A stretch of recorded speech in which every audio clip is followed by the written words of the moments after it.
เจ้าอืมเอาเป็นหยังพระอาจารย์เฮาอยู่อ๋อสถานีเฮาอยู่เจ้า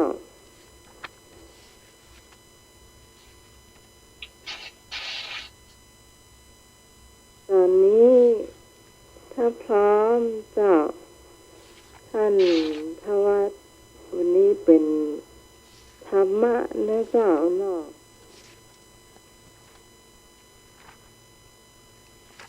พร้อมแล้วถามคำถามได้เลยเจ้า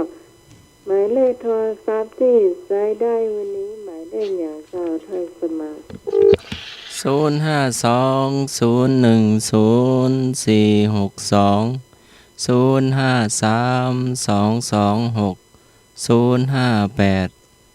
ส่งหมายเลขด้วยกันนะ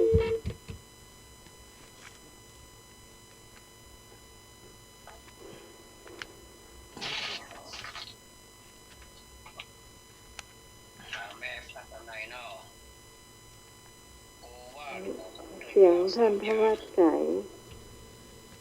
โอวาทของพระพุทธเจ้าสามอย่างมีอะไรบ้างตอบเท่าที่ท่านตอบได้เนาะโอวาทของพระพุทธเจ้าสามอย่างมีอะไรบ้างในสองง่ายมากให้ตอบเองเนาะพระอาจารย์เนาะง่ายมากครับเพราะว่าได้บอกไปถามไปท่านพร้อมเสลย โอวาทของพระพุทธเจ้าสามอย่างมีอะไรบ้าง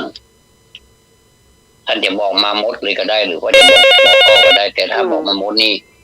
มันจะอธิบายให้เข้าใจหันภาพยิ่งขึ้นนะกราบไหว้สาพระอาจารย์พระครูท่านพระครูสมุวิศวัตวรกิจโย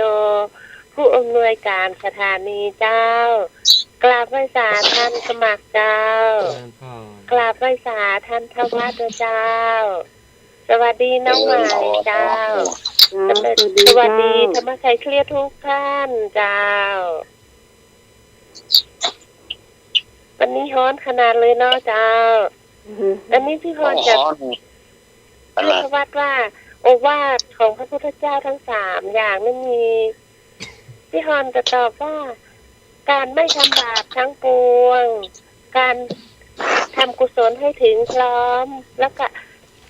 ทำจิตใจให้ผ่องใสเจ้าทั้งสามอย่างนี้เจ้าเป็นโอวาทของพระพุทธเจ้านะเจ้าขอบคุณมากเลยเจริญพร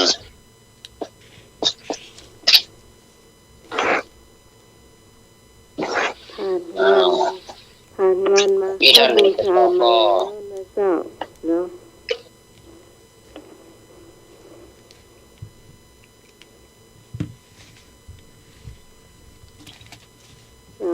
คุณผู้ฟังท่านไหนจะตอบต่อไปก็ได้เหมือนกันนะเจ้า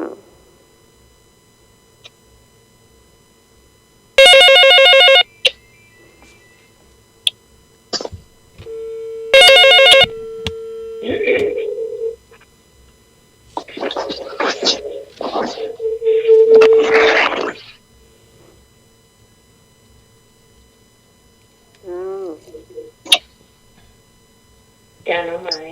จ้าแม่นวลฮัลโหลจ้าแม่นวลจ้าสมัยก็เสียงกล้องเนาะ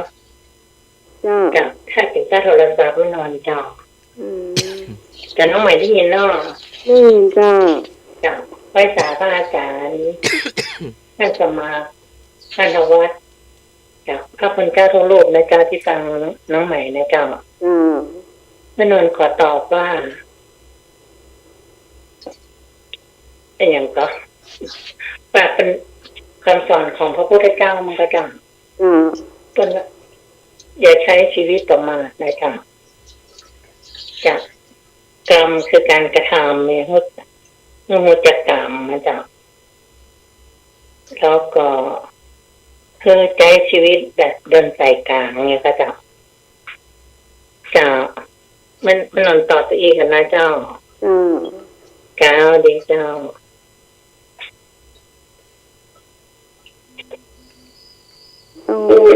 ตามที่คุณผู้ฟังเข้าใจนะเจ้าเนาะคุณผู้ฟังเข้าใจแบบไหนก็ตอบมาแบบนั้นนะเจ้า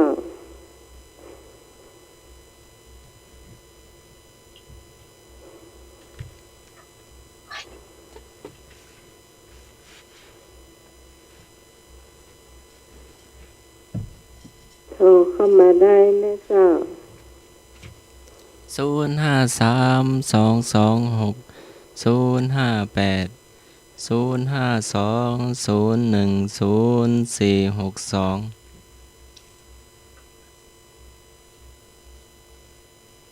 มีเห็นก็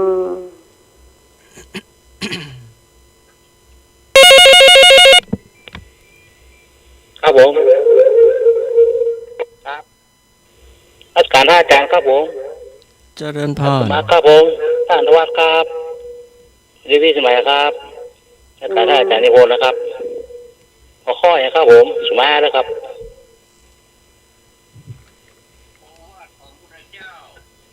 สามอย่างมีอะไรบ้าง โอวาทของพระพุทธเจ้า3 อย่างมีอะไรบ้าง เอาที่เราจำได้แล้วก็เข้าใจง่ายเจ้า ครับไม่ประมาทครับ ชีวิตอย่าประมาทครับ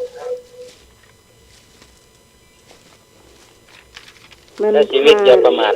เดี๋ยว อันนี้หมายจะใบให้ง่ายที่สุดเลยเจ้ามันผ่านมาแล้ววันมาฆบูชา อันนั่นแหละเจ้า ครับ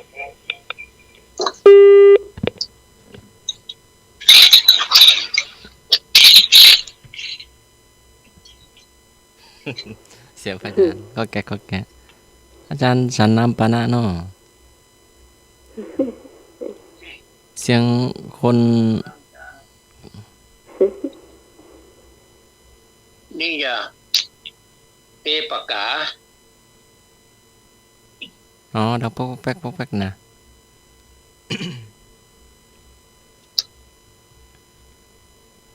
ผมก็ได้ยินทางพูดตอบไปได้ชัด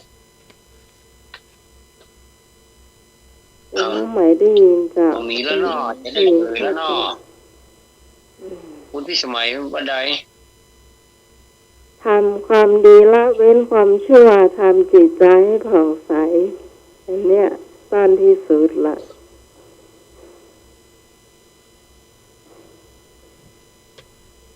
เอาแล้วเนาะเขาว่าไปตามเนื้อผ้าเนอะจะไปคูดกันเนอะระหว่างสองอย่างนี้มันคล้ายๆกันนะ ระหว่างโอวาทของพุทธเจ้ากับหัวใจของพระศาสนาเนี่ย มันคล้ายกันเนาะแต่มันมาเหมือนกันแต่โดยความหมายนั้นมันก็คล้ายๆกันนะแต่ว่าคำอธิบายมันมาเหมือนกันเนาะโอวาทของพุทธเจ้า3 อย่างนั้นคือ 1. เว้นจากทุจริตเนาะก็คือการไม่ทำบาปทั้งปวงนั่นแหละแต่ว่าอันนี้มันใช้คำว่าครับไม่ใช้คำว่าไม่ทำบาปทั้งปวงเนาะแต่ใช้คำว่าเว้นจากทุจริตคือประพฤติชั่วด้วยกายวาจาใจนี่นะ 2. ประกอบสุจริตคือประพฤติชอบด้วยกายวาจาใจ 3. ทำใจของตนให้หมดจดจากเครื่องเศร้าหมองใจมีโลภโกรธหลงเป็นต้นถามว่ามันต่างกันตรงไหนถ้าหัวใจศาสนา 1. การไม่ทำบาปทั้งปวง 2. การยังกุศลให้ถึงพร้อมและ 3. การทำจิตใจให้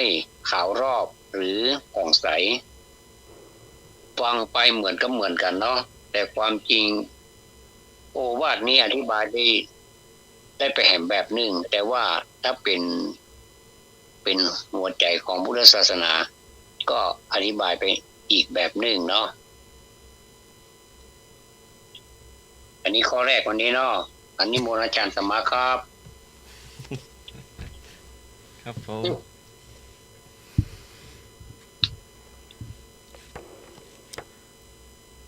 นักธรรมชั้นเอกวิชาธรรมะ อ๋อท่อชั้นเอกซ้ำ เราก็จะยากก็จะให้ เอ ง่าย อ ๆนะ เลยนะชั้นเอกก็ชั้นเอกโอ้ย อภินะหปัจจเวกขะคือข้อที่ควรพิจารณาเนืองห้าอย่างทรงสอนพิจารณา 1. ความแก่ ว่าเรามีความแก่เป็นธรรมดาไม่ล่วงพ้นความแก่ไปได้ 2. ความเจ็บไข้ว่าเรามีความเจ็บไข้เป็นธรรมดาไม่ล่วงพ้นความเจ็บไข้ไปได้ 3. ความตายว่าเรามีความตายเป็นธรรมดายังไม่ล่วงพ้นความตายไปได้ 4. ความพัดภาคว่าเราจะต้องพัดภาคจากของรักของชอบใจทั้งสิ้น ข้อ 5. กรรมว่าเรามีกรรมเป็นของตัวเราทำดีจะได้ดีทำชั่วจะได้ชั่วพระองค์ให้พิจารณาอย่างไรกอไก่พิจารณาเนืองขอไข่พิจารณา1 วัน 1 เดือน 1 ปีครั้งหนึ่ง พิจารณาเป็นเนือง พิจารณาเนืองพิจารณาเนืองนี่เป็นไงพระอาจารย์ครับผม พิจารณาบ่อยๆทุก บ่อยๆครับ บ่อย ตลอดเวลานั่นแหละครับ ๆอ๋อคำว่าเนืองนี่เนาะ ผมก็ ครับทุกบ่อย อ๋อครับผม อ้าวพี่ฮอนตอบพิษเนือง อ๋อไม่ ๆอย่างแบบว่า เจ้า พิจารณาทุกลมหายใจอ่ะเจ้าทั้งเข้าทั้งออกเนี่ยเจ้า พิจารณาทุกลมหายใจเข้าออกอ่ะเจ้า อ๋อท่านสมัครก็นึกว่า1 ปีพิจารณา1 ครั้ง ๆโอ้ หัวใจเนาะพระอาจารย์เนาะโอ้เข้าใจผิดแล้วนะจะ30 ปีแล้วเนาะเนืองๆนี่ตลอดทุกลมหายใจเนาะหน้าไหมพระอาจารย์ บ่อย ครับบ่อย อ๋อครับผม ๆตลอดเวลาไอ้เถอะเนาะ ตลอดเว ถ้า ลา บ่อยๆนี่ยังหูซื้อน้อยไปอ่ะบ่อยๆนี่จะบ่อยๆบ้างใดบ่อยๆนาทีละครั้งกะชั่วโมงละครั้งกะอย่างนี้เป็นบ่อยๆเนาะทุกลมหายใจเข้าออกไปดีกว่าเนาะเนืองๆอ่ะ อ๋อ นี่มันทุกเวลา คำว่าเนืองๆนี่ทุกลมหายใจเข้าออกเนาะพระอาจารย์ ก็เข้าใจ ๆคนเราก็มีความเจ็บเป็นของธรรมดาเหมือนนั่นน้ำใหม่เป็นมาเดียวนะ มันหายใจเข้าก็คิดหายใจออกก็คิดเนี่ยครับ อ๋อครับผม ความเจ็บเนาะหน้าไหมเนาะ นั่งเมินๆก่อนปวดเนาะ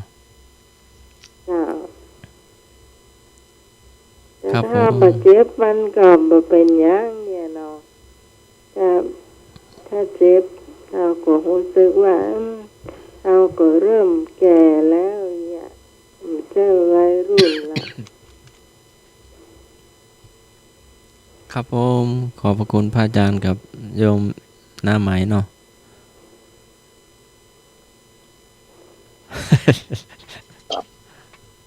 อันนี้3:30ละเนาะ ครับผมนิมนต์กับนิมนต์พระอาจารย์ครับผม ครับตะกี้ขออนุญาตทวนข้อแรกตะกี้มกำเนอว่าความจริงแล้วความหมายมันมีนัยยะเหมือนกัน แต่ว่าเวลาอธิบายมันต่างกันตรงอธิบายแค่นั้นเองนะครับ ความจริงมันก็ลงอยู่ใน3 ข้อนั่นแหละการไม่ทำบาปแต่เปิ้นเล่นสำนวนบ่ได้เปิ้นเล่นคือเหมือนกับว่าเฮาอย่างก็เหมือนเฮาอู้ภาษาอย่างสักอย่างแต่ว่ามันเหมือนกันนะแต่ว่าเปลี่ยนคำอู้อ่ะอย่างสมมติว่าไม่ได้เนาะไม่ได้นี่เป็นคำธรรมดาทั่วไปเนาะแต่ว่าหาไม่ได้มันก็คือไม่ได้นั่นน่ะเนาะ ครับผม หาไม่ได้กับไม่ได้มันก็คืออันเดียวกันนะเนาะก็เลยกลายเป็นว่าเล่นความหมายน้อย แต่ความจริงมันก็ลงในอันเดียวกันเนาะก็คือการไม่ทำบาปการถึงกุศลให้พร้อมแล้วก็การยังทำจิตให้ผ่องใสนั่นเองแต่ว่าโอวาท3นั้นอธิบายได้ยาวเนาะอธิบายได้ยาวแล้วก็ก็คือมันเป็นหลักของการอธิบายของตัวนี้ข้อต่อไปนี่เอาอย่างนี้ฮะเดี๋ยวก็เลิกขออนุญาตสักแป๊บนึงนะครับ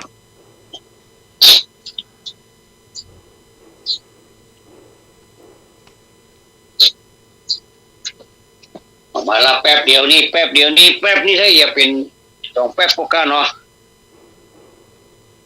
แป๊บนี่ให้เป็น2 แป๊บไปเถอะถามว่า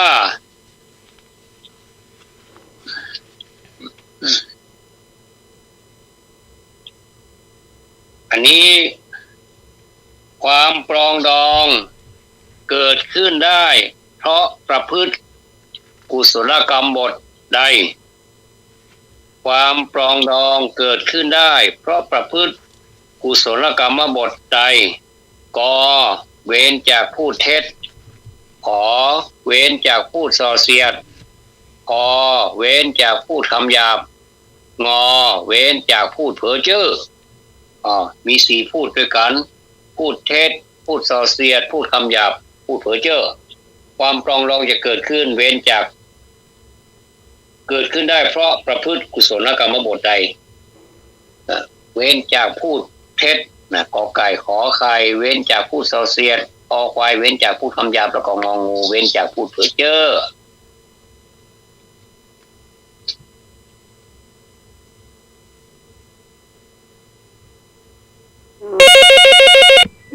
ตอบมาได้เลยไม่ตอบ เจ้าพี่พรตอบข้อขอเสียด ขอ เจ้า ไข่นอ และขอไหว้ พูด สา ส่อเสียด พระอาจารย์นิพนธ์ตัวนะเจ้า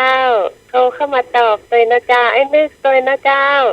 ถ้าไอ้นึกหายดีแล้วโทรเข้ามาตอบนะเจ้า พรตอบข้อไหนจ๊ะ พี่พรตอบข้อไหน ขอไข่ ขอไข่ ข้อไข่กา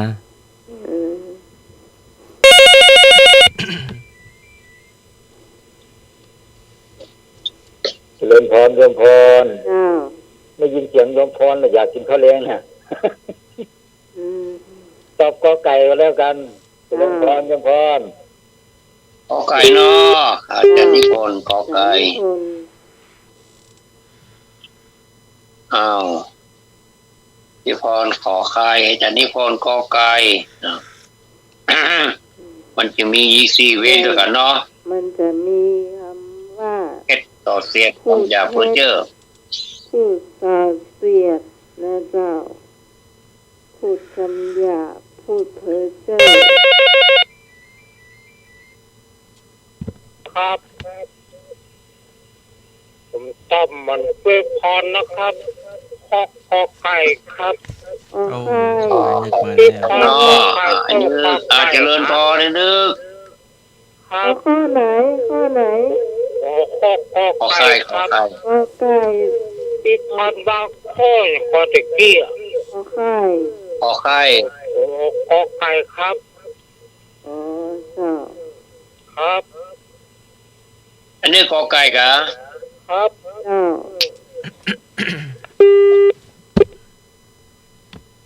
อ้าว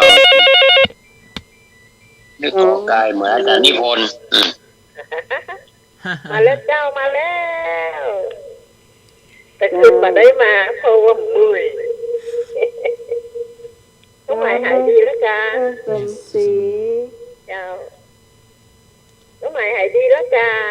ยังมาหายจะนอนอู้อยู่แม่ โอ้หายไปวุ่นเลยสวัสดีนมัสการท่านทุกองค์นะเจ้า เอิญพร เจริญพรเนอะ แม่สมศรีเอาแม่สมศรีเอาข้องง เพ้อเจอเนาะ เจ้าเขาเจอเขาเจอ เจ้า ฟังอยู่นะเจ้าเมื่อคืนนี้มันไม่แตกนะเจ้า อืม เจ้า เจ้า สวัสดีเจ้า เจ้า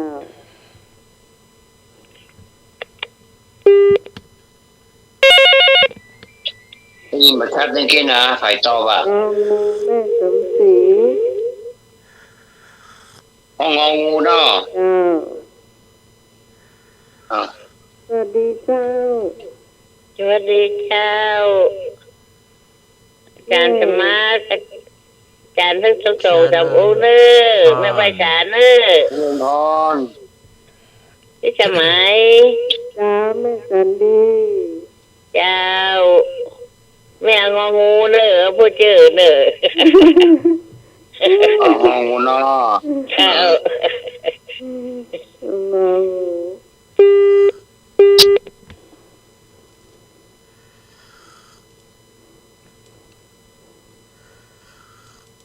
อืม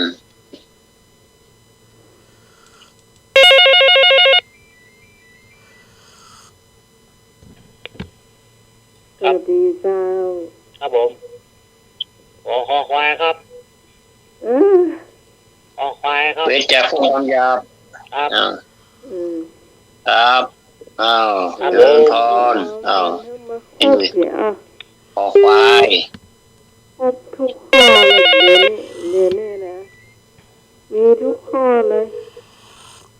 เจ้า จ้าน้องใหม่ เรนวัน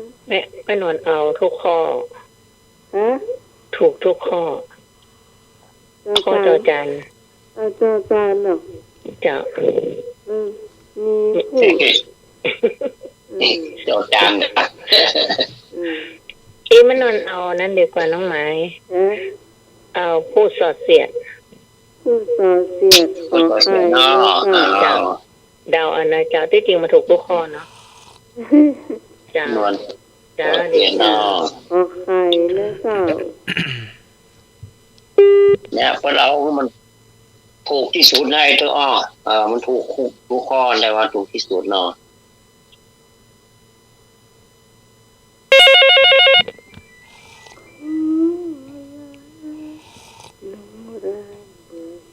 เจริญพร พระเจ้าท่านสมาร์ท เจริญพร พี่สาว สวัสดีเจ้าน้องไหม เจ้า พระเจ้าท่านทวารน้องไหมเป็นยังอ่ะ เจ เจ้า ริญพร โอ้ตายแล้ว น้องไหม ตายเขาไถ่ตายเมือละไถ่บดิ้งข่าวนี่ น้องไหมลื่นน้องไหม ข่าวอย่า ได้ยินข่าววันนั้นเราพี่โทรหาน้องไหมน้องไหมก็บ่5 2นั่นน่ะพอดีเมาอยู่หลานมานอนตัวได้โทรไปได้นี่เอาโทรศัพท์ไปเล่นไปนี่บ่ได้เปิดได้ฟังอย่างอ่ะ อืมเจ้า หลานน้อยมานอนตัว จะมีสายเข้ามาแต่น้องบอกว่าไถ่บางทีนักก็ปิดเลยนะ ฮะ ดีนักก็ปิดบางทีเขาบอกเขาสบายเนาะ เจ้า สบายเขาก็ปิดไปเลยอ่ะ ก็ว่าได้ยินว่าน้องใหม่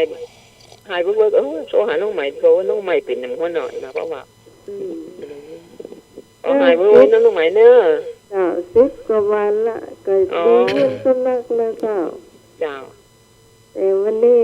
นอนตามรายการอยู่เจ้า หายไปเบิกกันแล้วกันเน เจ้า อะ ดีนะเจ้า เจ้า เจ้า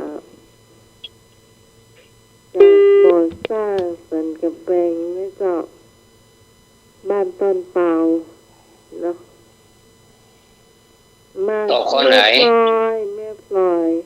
อันตะกี้แม่นวลตอบข้อหยังน้องไหม แม่นวลตอบข้อขอไข่ ข้อขอไข่ครับผม แม่นวลตอบขอไข่พี่สาวรีนี่เปิ้นนะคือกำลังใจไปได้โทรหาพี่ล้านพี่กับโมโหมันบางทีมันเด้งเข้ามาหลายเตือบางทีเขาก็ฮับบัตานเผาอย่างเงี้ย เจ้า เขา ไม่ ก็ น้ำใหม่ก็จะพักพ้องมั้งเนาะ อืม เจ้า อย่างลูกอวยกับไปได้เนี่ยเดี๋ยวนะมันด้วยความเจ็บอะจะฟังฟ้าวอย่างตะกอนนี่มันได้ละ เจ้า ได้ยินโทรศัพท์นี่ไปปุ๊บปั๊บได้ละดีก้น32นี่เหลือเก่านะ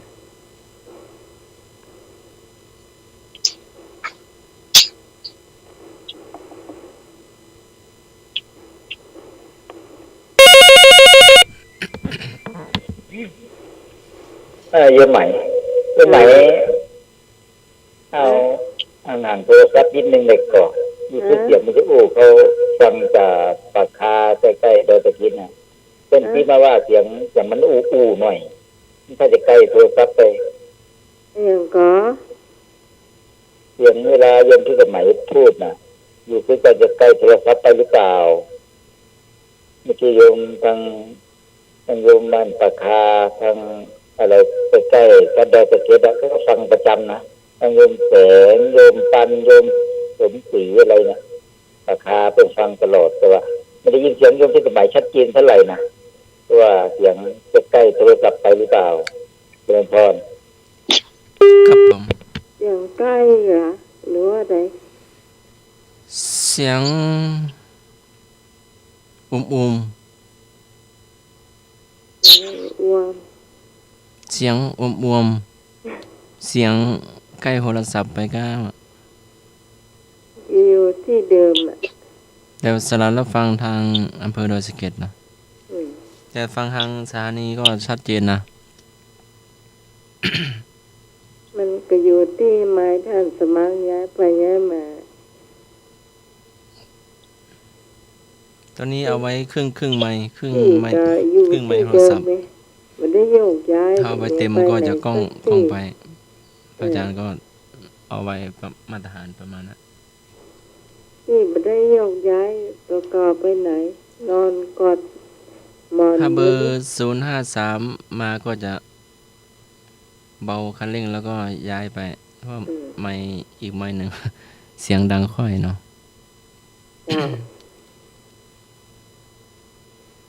ถ้าย้ายไมค์ของพระอาจารย์ทวัฒน์มากับโทรศัพท์มาก็เวลาสายมามันจะดังแก๊ก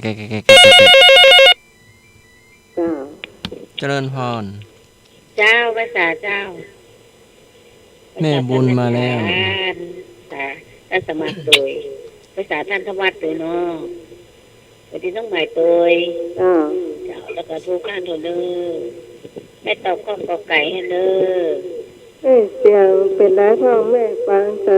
เสียงน้องใหม่มันอย่าใดอ่ะเสียงมันใหญ่ๆอ่ะ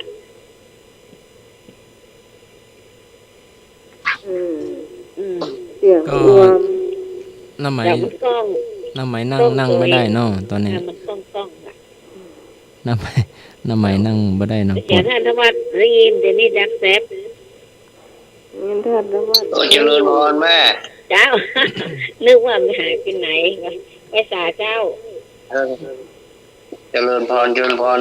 ต่อข้อไหนแม่ข้อกอไก่เจ้าเนาะเจ้าก็ขอบคุณโมทนา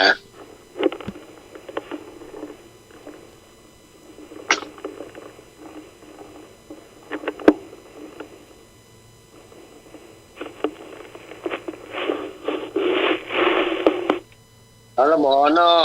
จะเฉลยแล้วเนาะความปรองดองเกิดขึ้นได้เพราะประพฤติกุศลกรรมบทใดแสดงว่าตั้งแต่กอไก่ถึงงองูนี่เป็นกรรมดีทั้งนั้นนะเพราะเว้นเนาะคำว่าเว้นเนี่ยคือความดีเว้นจากการพูดเท็จเว้นจากพูดส่อเสียดเว้นจากพูดคำหยาบเว้นจากพูดเพ้อเจ้อ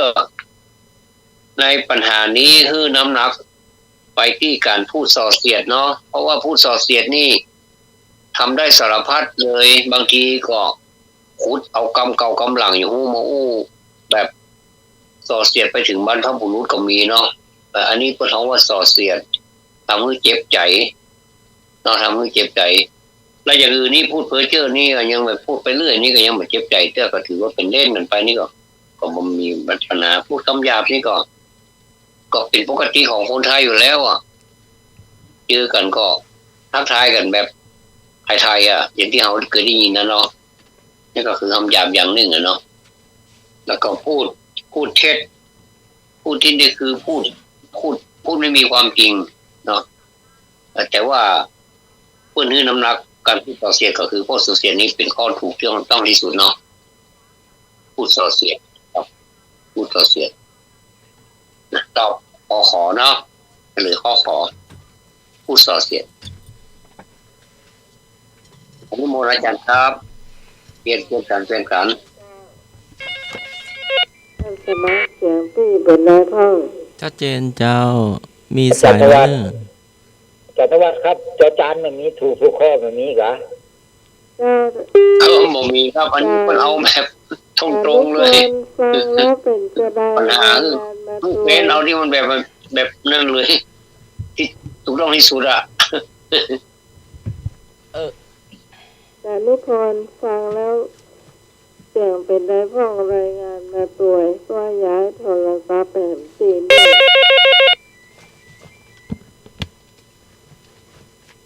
จะเสียงดีขึ้นนิดนึงแต่เย็นที่สมัยที่อยู่ที่บ้านน่ะขยับโทรศัพท์ออกข้างนอกได้ก่อเสียงก็จะดีอยู่ตอนนี้ทำมันได้จะใกล้เป็นน้อย อ๋อเนาะ ขยับออกไปนิดนึงแล้วก็ลองพูดเราออกวิทยุดู นี่ยังแล้วก็นี่ใสเนาะนี่ใสแล้วมันใช้พลังเสียงเยอะมาก ได้ละยังพัดขึ้นจะเก่าเมื่อกี้มันอู้วับไม่ได้มันโยมเขาบอกมาครับจริงๆเขาก็ไม่ได้โทรหรอกเขาฟังเฉยๆนี่เพิ่งกำลังกวนมะม่วงว่ะ จ้า คุณลุงบอกเสียงไม่ค่อยชัดว่าสำหรับผู้จัดรายการทั้งอาจารย์ธวัฒน์อาจารย์ธรรมะเนี่ยเสียงชัดเจนชัดเจียวแต่ว่าเรื่องที่สมัยก็ ทำไมเขาไม่โทรมา แต่ตอนนี้ได้ยินละได้ยินทีละโอ ทำ เค ไมเขาไม่โทรมา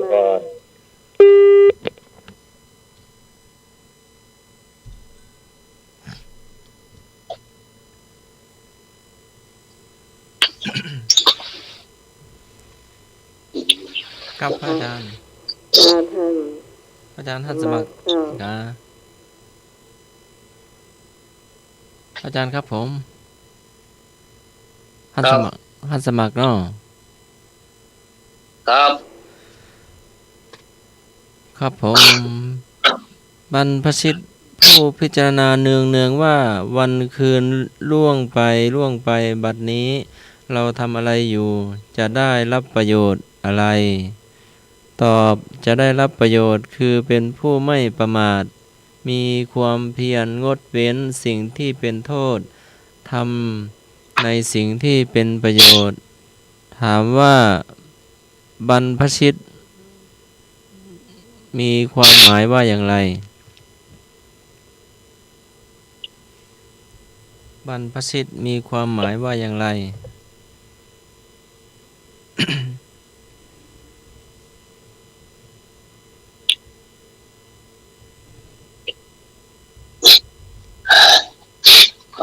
ไปเรียกความแล้วเลย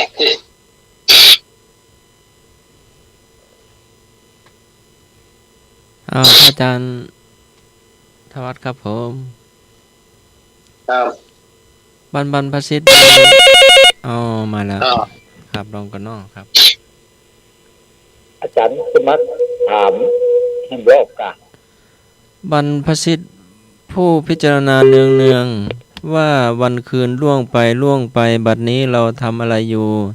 จะได้รับประโยชน์อะไร ตอบจะได้รับประโยชน์คือเป็นผู้ไม่ประมาท มีความเพียรงดเว้นสิ่งที่เป็นโทษทำในสิ่งที่เป็นประโยชน์ ถามว่าบรรพชิตคือใคร บรรพชิตคือพระภิกษุ พระภิกษุ รวมสามเณรตัวน้อ ครับตรงสามเณรเลย มีความหมายหลายอย่างเนาะบรรพชิตพระเนรกา ก็เป็นนักบวชนักบวชเนาะ ครับ ครับผม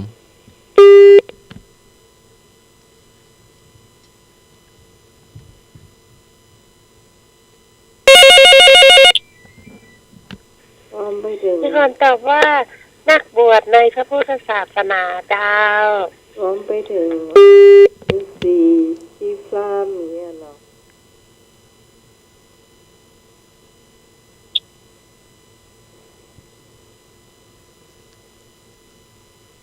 อ้าวท่านไหนมีแหมก็ตอบมาได้เลยเนาะท่านสมาคมไม่ค่อยได้เคยได้ยินเนาะแต่เคยได้ยินแต่บรรพชาอุปสมบทเนาะบวชสามเณรบวชพระเนาะ ขอไปเนาะครับเมตตาพระอาจารย์ตอบมาหน่อยครับผม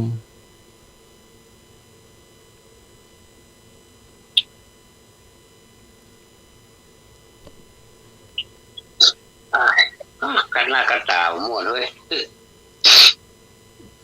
ทานน้ำอุ่นน้ำร้อนนะครับผม เมื่อวานมันอุ่นควันนักลงไปถึงก็ผู้ดังมันดึงแสบหมดม่วน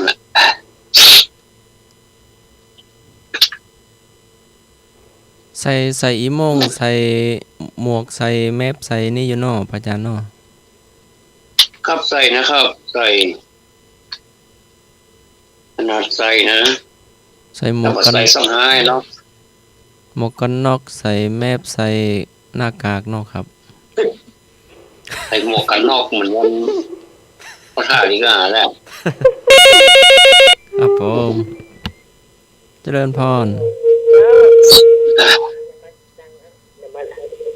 เนี่ยแม่บอกวิทยุเนาะ เดี๋ยวเดินห่างๆก่อนห่างละ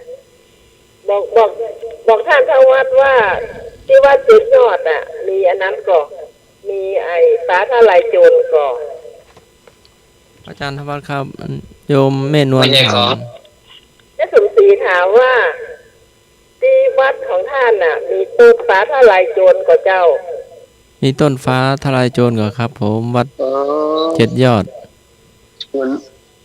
มือนหันนะแต่ว่าหันมันนัก นั่นแหละเจ้าถ้าเรามาสัก2-3 ใบเนาะแล้วถ้าเรามาขยี้แล้วชงน้ำร้อนเจ้าหายแซ่บเจ้าแต่ว่าจะยกไม่แต่หายแซ่บเลยเจ้าวัดเลือดหายเลือดขอบคุณมากเจ้าเอาใบมันหรือว่าเอารากมันแม่ เอาใบมันเจ้า เอาใบมันจะ เอาใบแก่หรือว่าใบอ่อนแม่ ได้ตัวใบเป็นอ่อนแล้วแหละเจ้าเอามาขยี้เนอะ ใครเคยยี่แล้วใส่น้ำร้อนหรือว่าเอาใส่แม่น้ำ เจ้ามันจะขมหน่อยนะเจ้า ในแก้วมันน่ะจ้ะ เจ้า เอาไปละลายแม่น้ำหรือว่าใส่น้ำร้อนแม่ เครื่องหาบ้าน2 มัดก็ท่านบอกว่าเอาใส่ในแก้วแล้วก็น้ำร้อนชงแล้วก็จ้อนกวนแล้วก็กินเจ้าหายเส้น รอให้ตัวยามันออกสักกรรมก่อน ฮะ รอให้ตัวยามันออกสักกรรมน้ำ แล้ว ร้ มั อน น กินแต่ว่าแล้ว เออ หายแชบแล้วนี่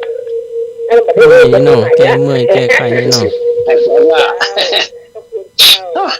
กัดหน้ากัดตานี่มันหนมม่วนมันสีจะเป็นไข้เนาะ เจ้า กินรถแล้วมันง่วงบ่รู้สาเหตุง่วงมาแค่นอน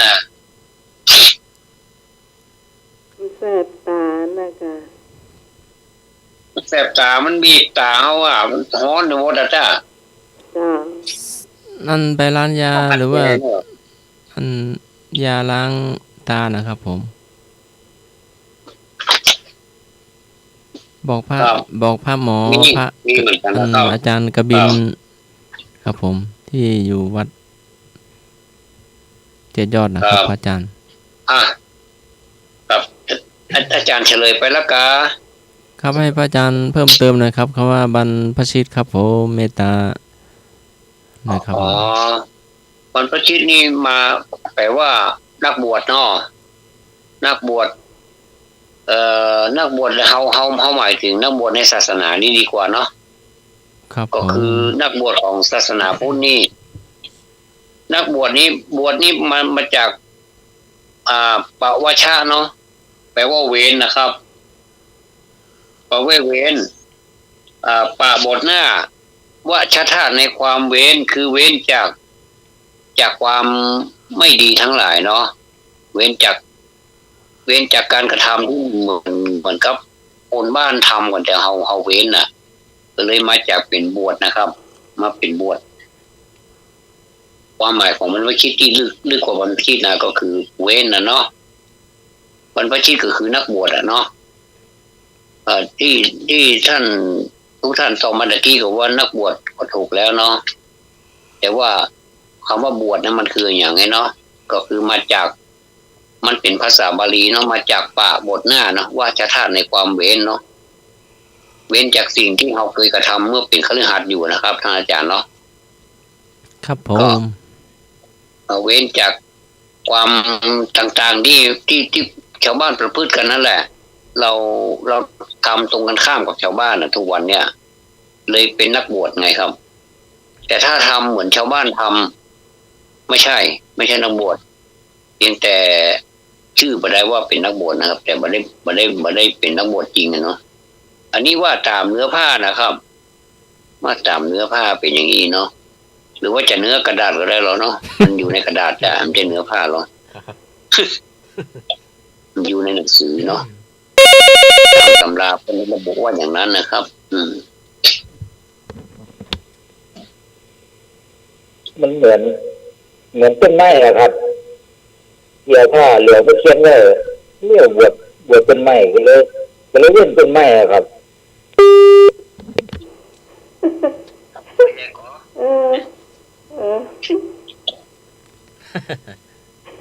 บทต้นไม้ พูดไปอยู่จังดาวปะ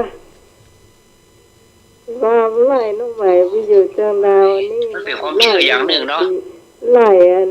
ท่านนิพนธ์ไปอยู่จังดาวเป็นความเชื่ออย่างหนึ่งในเมื่อมันเป็นผ้ากาสาวพาดนี้เมื่อเอาไปห่มพื้นต้นไม้แล้วก็เข้าใจว่าคนเขาจะบักกล้าแล้วว่าถ้าไปตัดต้นไม้นั่นก็จะเป็นบาปเหมือนกับไปฆ่าต้นไม้เหมือนกับไปฆ่าพระรูปหนึ่งอีกอะอันนี้เป็นความเชื่อเนาะเป็นความเชื่อในศาสนาของเราบ่ได้สอนไว้เนาะนะแล้วมีศาสนาของเรามีแต่บวชคนเนาะมีแต่บวชคนบวชใจคนเนาะในเมื่อบวชคนได้แล้วก็ทุกสิ่งทุกอย่างถ้าเป็นไปตามนั้นเนาะตามพุทธประสงค์นั้นก็ธรรมชาติก็จะดีคนเดียวมันเพราะว่าคนก็บ่กล้าไปทำธรรมชาติแต่นี่เอาอันไหนบ่ได้ไหนเขาก็โอ้โหอย่างนี้แล้วก็เลยไปบวชต้นไม้เพื่อเป็นการป้องกันคนไปตัดนะครับเนาะอาจารย์เนาะครับผมเห็นครับแต่ตามตำราผมก็บ่หันสักเทื่อว่าพระพุทธเจ้าทรงบวชต้นไม้ก็บ่มีเนาะบ่มีนะอันนี้ว่าตามเนื้อผ้าเหมาะเนาะ ว่าตามเนื้อผ้ามันอาจจะไปคัดใจหลายคนนี่ก็บ่ม่วนเหมือนกันแต่คนเฮาอู้หยังไปแล้วมันถ้าคนเฮามันบ่ถูกใจแล้วมันดึงมันถูกใจนะแต่นี่ว่าไปตามเนื้อผ้าเนี่ยมันมีนะไปค้นพอในพุทธประวัติพุทธเจ้าก็บ่ได้ตรัสไว้ว่าให้เธอไปบวชต้นไม้เนี่ยเพิ่นก็บ่ได้ตรัสเนาะแต่ว่าเฮามีความเชื่อก็เป็นการดีนะครับอู้ถึงว่าเนาะก็เป็นการดีเหมือนกันเพราะว่าทำให้ธรรมชาติก็ดีขึ้นอากาศออกซิเจนก็ดีขึ้นเนาะเพราะว่าต้นไม้มันสร้างออกซิเจนมันครับอาจารย์เนาะครับช่วยเกาะฝุ่นด้วยครับใช่ยิ่งต้นใหญ่เท่าใดก็ยิ่งได้ความร่มรื่นแล้วก็ออกซิเจนมากนะแม่นแต่มันก็มีข้อเสียเหมือนกันนะต้นไม้ครับถ้าเมื่อวันนี้เราไปอยู่พื้นต้นไม้นี่อากาศสดชื่นเนาะแต่ว่าถ้าเมื่อคืนไปนี่อึดอัดนะครับเพราะมันคายก๊าซแหมอย่างนึงมันไม่ใช่เป็นออกซิเจนแล้วอ่ะมันเป็นคาร์บอนไดออกไซด์อ่ะก็ทำให้อึดอัดเนาะอันนี้ก็ต้องระมัดระวังอันอย่างก็จ้างให้มันมีดีมันก็ต้องมีเสียแฝงเข้าไปด้วยเนาะมีเสียก็ต้องมีดีไปด้วยนะก็เป็นธรรมดาของโลกเนาะเป็นธรรมดาของโลกครับผมก็รับตาไปอู้ไปด้วยน้ำตาก็ยัวไปด้วยนี่เป็นอย่างมุใช่อ่ะครับผมก็ต่อไปเลยธรรมชาติโหดเนี่ยธรรมชาติมันได้โหดละเอาแล้วเนาะอาจารย์ก็เฉลยไปเรียบร้อยแล้วเนาะครับผมครับขอบพระคุณครับอาจารย์กับผมครับผมจะถามคำว่ากรรมบทกรรมบแล้วก็ถอถุงนะครับกอไก่รอเรือ2ตัวมอม้าบอใบไม้ถอถุง คำว่ากรรมบทหมายถึงกรรมนำสัตว์ให้ไปเกิดในสถานที่ใดกสุขติ ทุคติ ขอมนุษยโลกคอเทวโลกงอพรหมโลกคำว่ากรรมบทหมายถึงกรรมนำสัตว์ให้ไปเกิดในสถานที่ใดกสุขติ ทุคติ ขอมนุษยโลกคอเทวโลกและก็งอพรหมโลก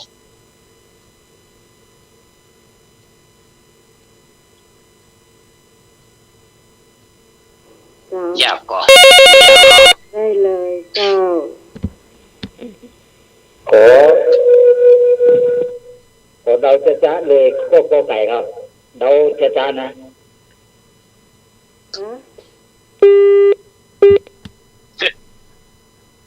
อันนี้ถูกข้อถูกที่สุดมีข้อเดียวมาเดือนนี้ฟังยังหมู จ้าพี่พรตอบข้อกอไก่สุขติ กอไก่ เนา เนาะ เจ้า สุขติทุกติเนาะขอบคุณโมทนาสุขติทุกติก็คือที่ไปนะครับผมขอใครครับขอใครครับขอใครเนาะมนุษย์โลกมนุษย์โลกอันนี้ขอใบก่อนเนาะขอใบให้น้อยนึงเหมือนกับเงินเนาะเงินทองเอาเนี่ยใดเนาะเอาเนี่ยใดกับเงินกับทองเนี่ยอย่างใดมันก็จะได้อย่างนั้นเนี่ย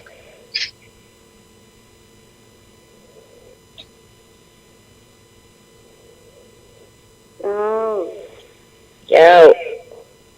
แม่ก็ไก่เนอะ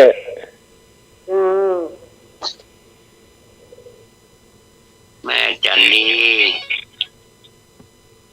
ก็ไก่เอาท่าน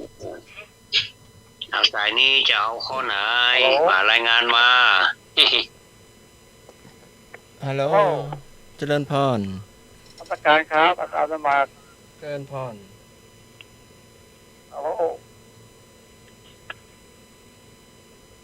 ได้ยินไหม ได้ยินชัดเจนครับผมพระอาจารย์เนาะ อาจารย์อ่างโมกครับอ๋อครับผมขออภัยเนาะครับอาจารย์สมัครขอบคุณอาจารย์ครับครับผมถวายความเคารพครับผม ขอบคุณอาจารย์ครับ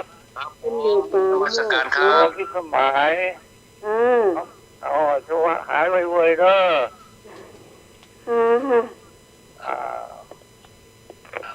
พระอาจารย์จะร่วมตอบปัญหาไหมครับอ๋อพระอาจารย์ไม่ได้ตอบ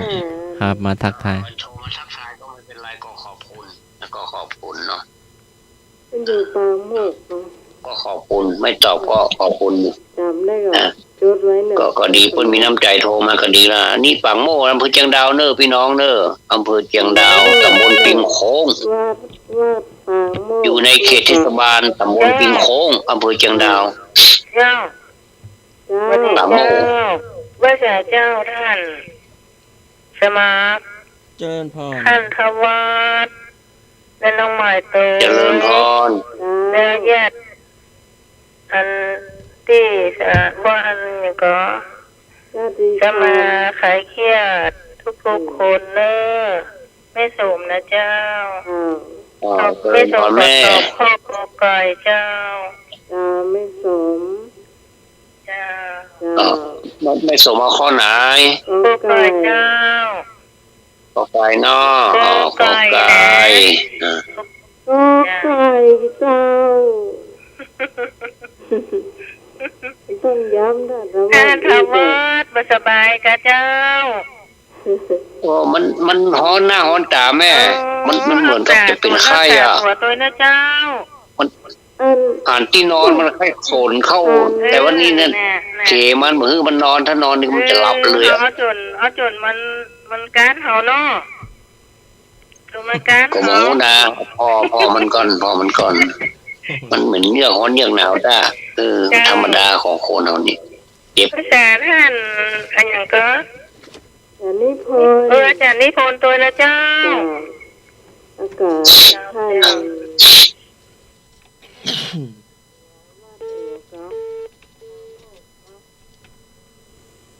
ปางหมก เอาแล้วเนาะ ของเจียง ก็จะเฉลยแล้วเนอะรักษานาฬิกาเนาะรักษานาฬิกาไว้คุณวิสมัยต่อพ่อนายว่ามา ฮะขอก็สัก3 นาทีได้ก่อน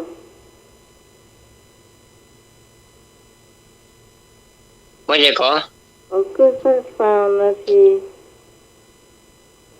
ก็ขอคืนสัก20 นาทีครับผม 20 นาทีก็จบรายการบุรีก็ลาแล้ว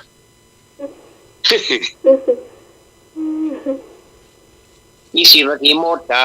เนาะ เจ้า อาจารย์สมาร์ทว่าใหญ่ครับนิมนต์ ตอบข้อฮอนกฮูกตาโตครับผม คนหูตาโตไปกันใหญ่เลย ตัว ถ้าจะงอนเกินนั่นได้โอนหูไปเลย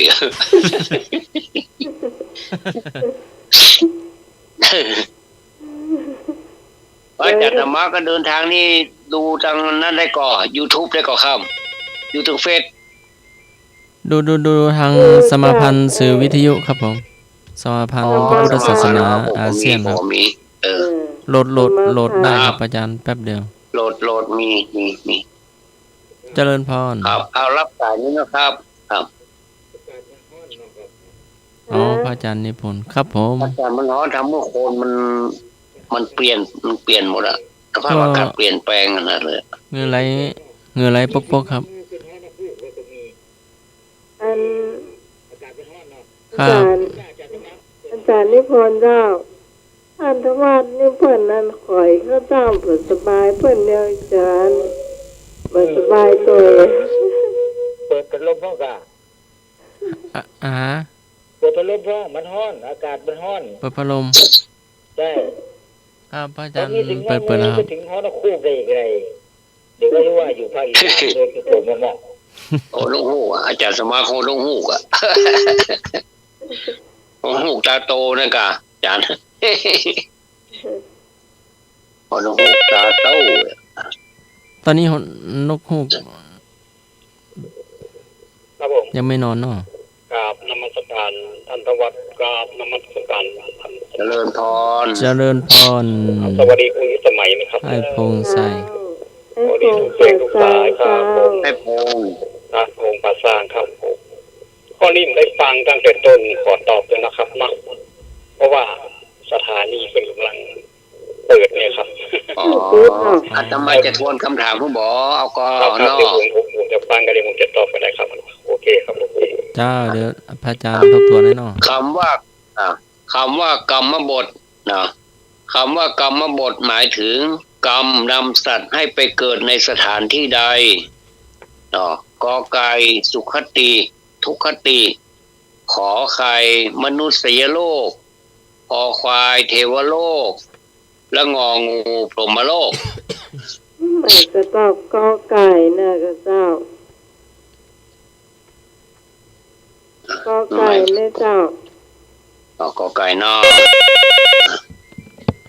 ว่า คำว่ากรรมบทหมายถึงกรรมนำสัตว์ให้ไปเกิดในสถานที่ใดเนาะ ทำกรรมดีหรือว่ากรรมไม่ดีนะ ไอ้ผมขอตอบข้ององูกันแล้วกันนะครับเนาะ เจ้าง องูพรหมโลกเนาะ ครับผมวัน ผม ขอบ ไม่ คุณ ต้อ เด้อ จะต้องโห ขอบคุณอนุโมทนาเนาะอ้าว ทำดีมาก อนุโมมีภัยแล้วเนาะจะได้เฉลยแล้วเนาะ เลย ข้อนี้มีอธิบายนิดหน่อยเนาะ เจ้า เนื่องจากว่ามันลึกลับพอสมควรเนาะขออธิบายว่าคำว่ากรรมบทนี่มันเป็นคำกลางๆเนาะเหมือนเราใช้เงินเนี่ย เงินเป็นของกลางๆถ้าใจไปซื้อมีดมันก็เป็นมีดซื้อบุหรี่มันก็เป็นบุหรี่ซื้อกับข้าวมันก็เป็นกับข้าวเนาะก็แล้วแต่เขาจะเอาไปใช้อย่างใดเนาะมันก็จะเป็นตามนั้นกรรมบทก็เช่นเดียวกันถ้าเอาไปใช้ในทางที่ดีมันก็คือทางดีๆเป็นกุศลเป็นบุญเนาะ แต่ถ้าเราใช้ไม่ดีมันก็เป็นบาปเป็นอกุศลเนาะเป็นความชั่วอย่างนี้นะเพราะฉะนั้นตั้งแต่ข้อขอลงมาข้อคอข้องอ3ข้อเนี่ยเรียกว่าเป็นกรรมดีหมดเลยที่นำไปสู่มนุษย์มนุษยโลกนี่ก็ถือว่าเป็นความดีที่เราเกิดมาเป็นมนุษย์นี่นะเนาะเอาสร้างความดีมานักเอาถึงได้มาเป็นมนุษย์โลกแล้วก็เทวโลกก็เป็นโลกของเทวดาก็คือโลกสวรรค์อันนี้ก็ดีพรหมโลกก็เป็นโลกของพรหมอันนี้ก็ดีอันนี้แสดงว่าตั้งแต่ขอใครลงมานี่เป็นข้อดีหมดเลยเนาะแสดงว่าไปสู่สุคติ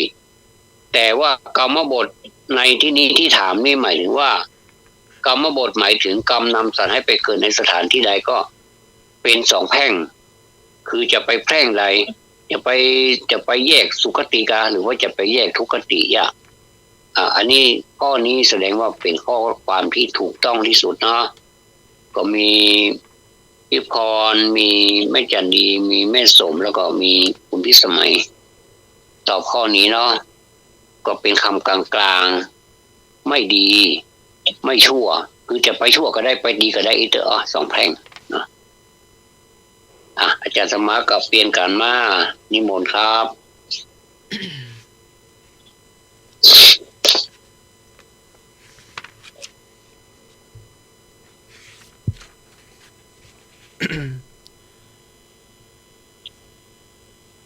นามธรรมคือวิญญาณแยกเหตุปัจจัย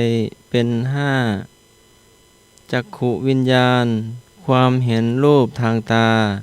โสตวิญญาณความได้ยินเสียงทางหูฆานวิญญาณความได้กลิ่นทางจมูกชิวหาวิญญาณความลิ้มรสทางลิ้นกายวิญญาณความสัมผัสทางกายมีรูปธรรมเป็นปัจจัยเพราะวิญญาณนั้นอาศัยรูปธรรมคืออายตนะภายในและอายตนะภายนอกเกิดการรับรู้เกิดขึ้นถามว่าจักขุวิญญาณมีความหมายว่าอย่างไรเข้ามาเลยเนาะง่ายๆจักขุคือการฟังวิญญาณคือการที่รับรู้ในการฟังภายในมาจากตาจากขุวิญญาณตามองเห็นรูปมองเห็นวิทยุเนาะ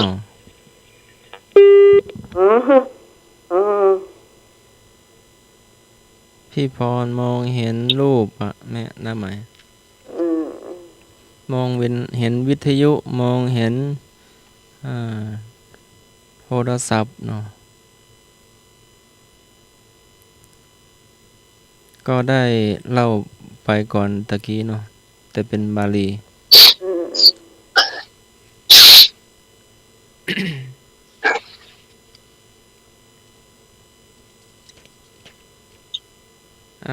ถูกต้องเนาะ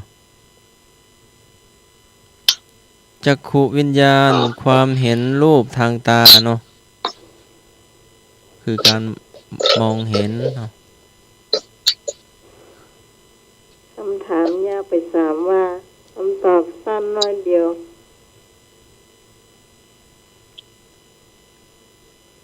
ถ้าไม่ว่าต่อเลยเจ้า4 ทุ่มปลายแล้ว4 ทุ่มปลาย4 ทุ่มกี่นาทีสาว4 ทุ่ม7-8 นาทีครับผม7 นาทีแสดงนาฬิกาผมมวยเนาะ7-8 นาทีเองเนาะครับต่อไปถามว่าโลภะโทสะโมหะเป็นเหตุให้บุคคลกระทำกรรมใดโลภะโทสะโมหะเป็นเหตุให้บุคคลกระทำกรรมใดกบุญกรรมขอกุศลกรรมคกุศลกรรมงอโหสิกรรม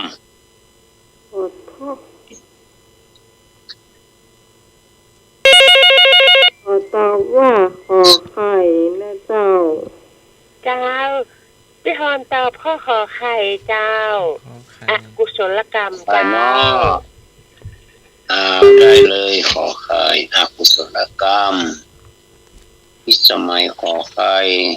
พิกรขอไข่ท่านอื่นล่ะมาเลย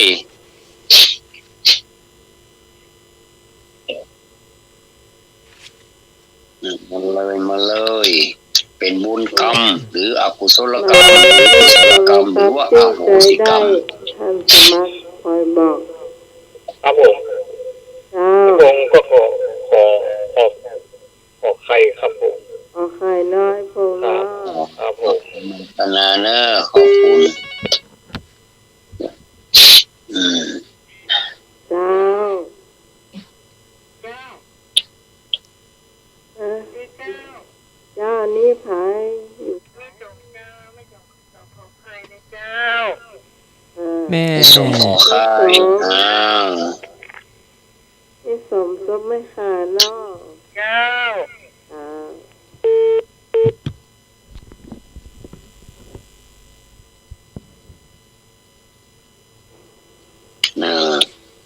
สี่ท่านละ ตอบมาได้เลย ต่อมาได้เลยเนาะยังมีเวลาอยู่เนาะ เจ้าหมายเลขโทร ถ้า ศั บ่ พ มี ท์ ก็จะเฉลยแล้วเนอะ เจ้า ไม่เจอก็ไหมเนี่ย เจ้าไม่สันดีขอไข่ อั เนาะ นนี้ขอไข่วัดสุมาด้วยถ้ามันจะจามนะมันต้องหนีห่างๆเลยเนาะมันดัง เจ้า ครับผม เจ้า ขอไก่คงโง่ครับ ฮะ ขอไก่คงโง่ครับ เอาไก่โก้โก้ ครับ ร้อยนึกร้อยนึก มันจะจ้านเป็นวัดนั่นแหละเรื่องมันนะ จำต้องนี่เป็นประเทศเขาตั้งมัน เจ้า เจ้า เจ้า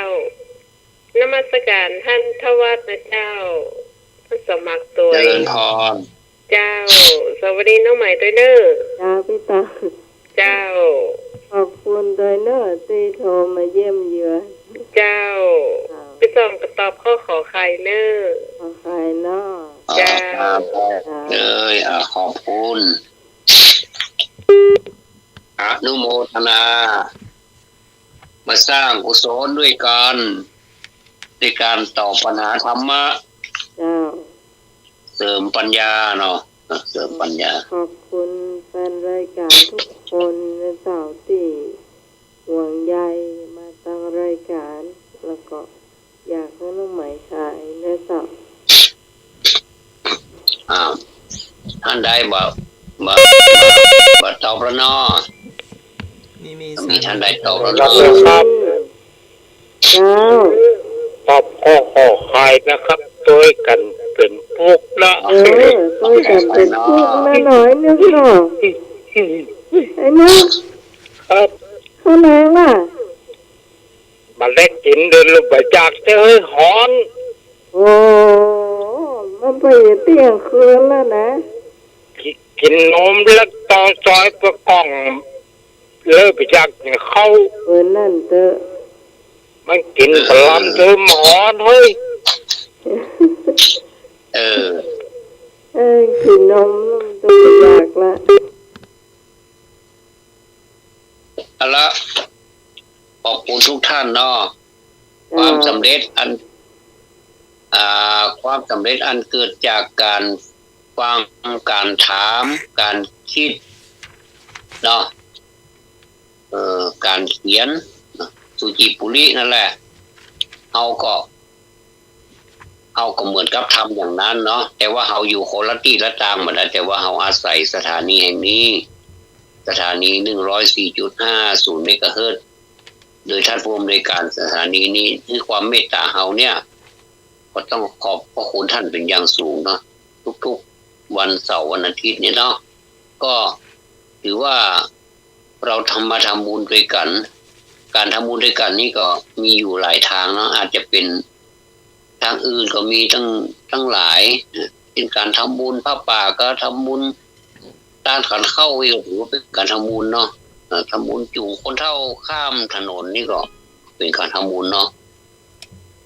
อุ้มคนเฒ่าตากแดดนี่ก็เป็นการทำบุญ ใช่ค่ะ เนาะ พวกก็ตั้งใจประการ ก็ ได้มี ก็ถือว่า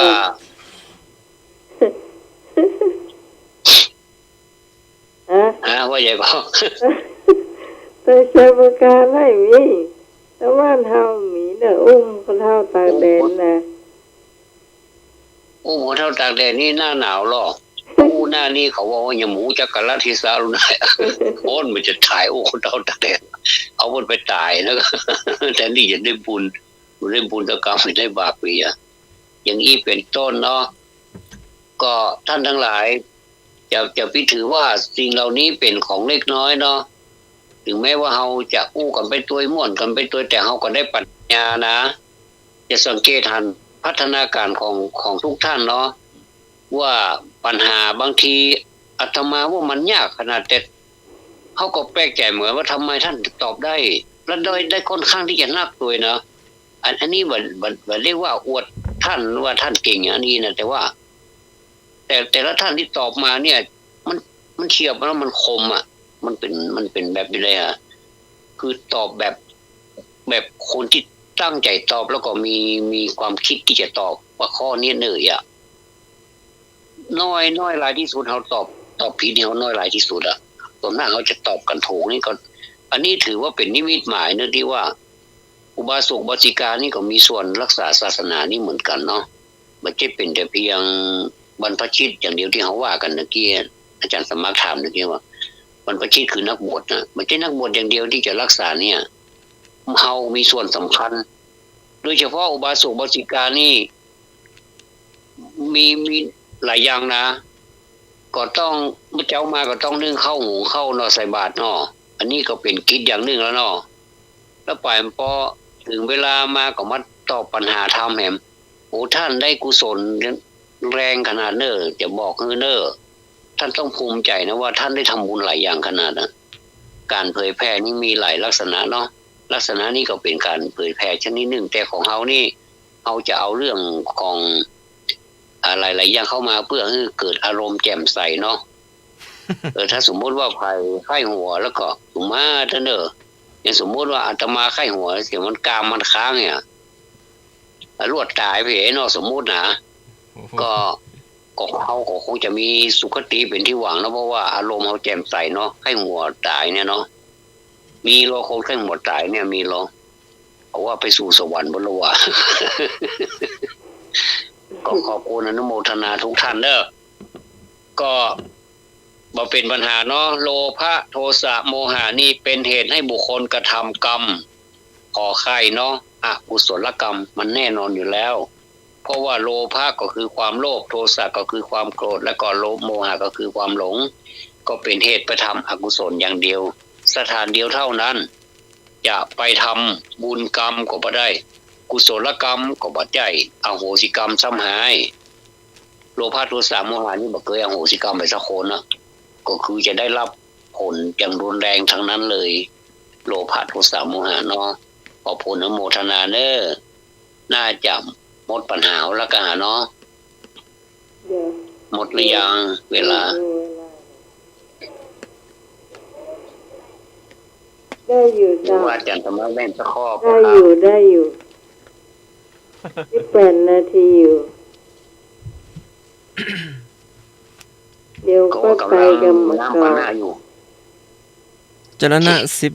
15จรณะคือคุณธรรม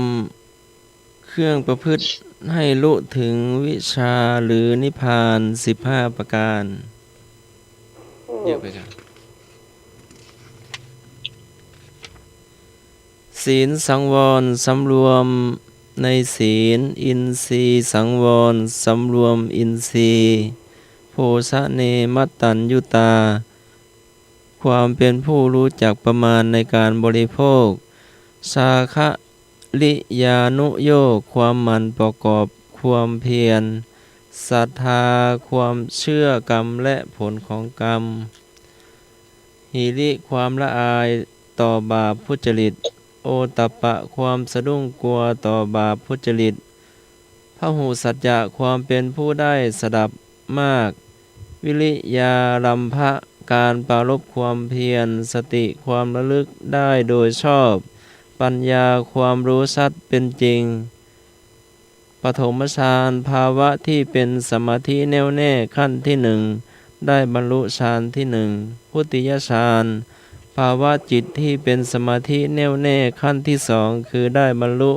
ฌานที่สองตติยฌานภาวะจิตที่เป็นสมาธิแน่วแน่ขั้นที่สามได้บรรลุฌานที่สาม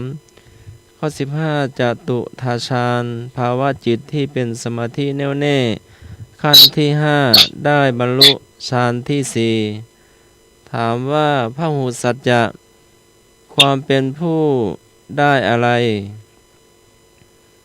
ที่ท่านฟังพาหุคือการได้ความรับรู้รับฟังมามากแล้วหมายตอบได้เนาะความได้สดับรับฟังมามากเนาะเหมือนได้ฟังวิทยุฟังพระเถระนุเถระครูบาอาจารย์ได้แสดงธรรมเนาะทั้งวันทั้งคืนอ่านให้ฟังโดย15ข้อ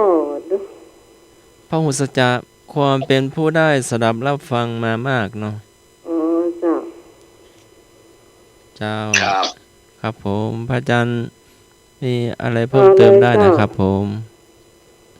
ครับผมขออนุญาตนะครับ ผมมักจะ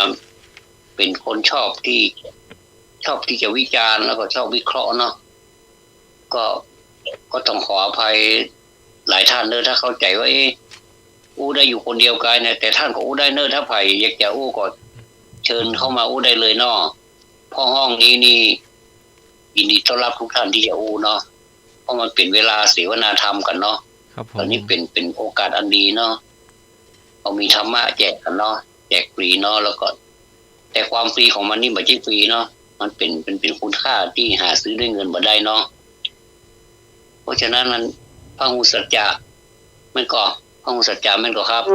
ครับผมแม่นครับผมพหุสัจจะที่คุณที่สมัยต่อไปน่ะเป็นผู้ฟังมามากเนี่ยถูกต้องเนาะครับแม่นครับแต่ว่าผมมีข้อสังเกตอยู่อย่างนึงนะครับอาจารย์เนาะครับได้เลยครับผมข้อสังเกตนั่นก็คือว่าถ้าสมมุติไปฟังที่สิ่งที่บดีนี่ก็ถือว่าเป็นพหุสัจจะที่บดีเนาะครับผมก็คือ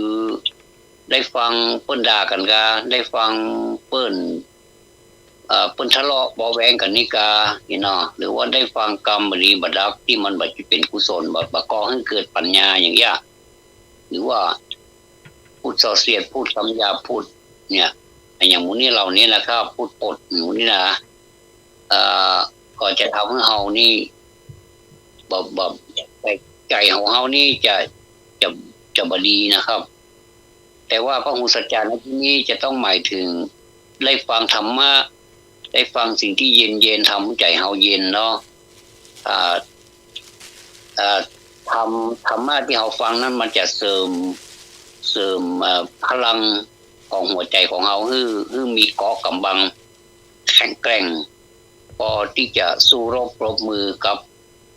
ความโลภความโกรธความหลงได้ที่ห้องกิเลสความเศร้าหมองเหล่านั้นได้นะครับแต่ถ้าเฮาตรงกันข้ามเฮาบ่ได้ไปฟังธรรมะสักกรรมถึงเป็นธรรมะก็เป็นธรรมะที่บ่ใช่ธรรมะชั้นดีบ่ใช่ธรรมะดีเป็นธรรมะที่เป็นอกุศลธรรมพูดง่ายๆเนาะอันนี้เฮาไปฟังเป็นกุศลธรรมเฮาก็จะได้กุศลกุศลก็คือความฉลาดนะครับคือปัญญาเกิดขึ้นเนาะอันนี้คือข้อสังเกตของผมนะครับเป็นทั้งดีทั้งบ่ดีนะครับพหุสัจจะเนาะแต่ในที่นี้เปิ้นหมายถึงดีเนาะพหุสัจจะการเป็นผู้ที่ฟังมามากฟังนี่ต้องวงเล็บเป็นฟังดีนะครับฟังดีด้วยนะครับถ้าฟังบ่ดีก็บ่ดีนะครับเนาะท่านทวัดข้อสุดท้ายนะเจ้า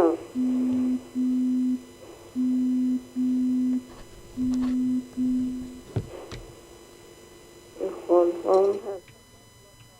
ท่านเจ้า เจ้าแม่เดี๋ยวไป จานอยู่ไหน เจ้าเดี๋ยวไปอยู่ออกรายการอยู่แม่ ออกรายการอยู่ ครับ เจริญพร เดี๋ยวไปนึ่ง เจ้า ที่คุ้มเกิงเนาะ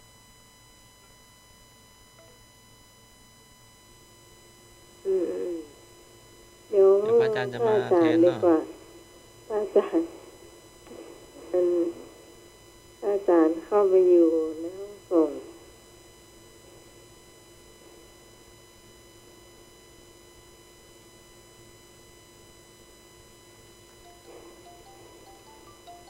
เจ้า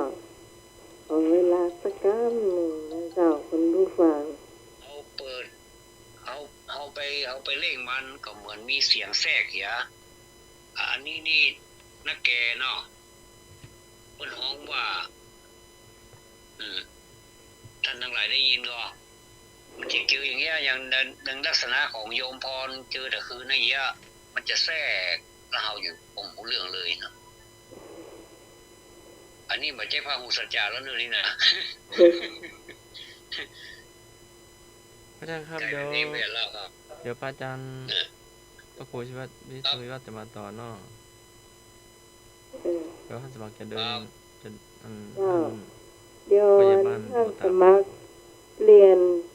บอกคือท่านวัดเนาะว่า เดินทางโดยสวัสดิภาพทั้งไปและกลับนะครับ ครับผม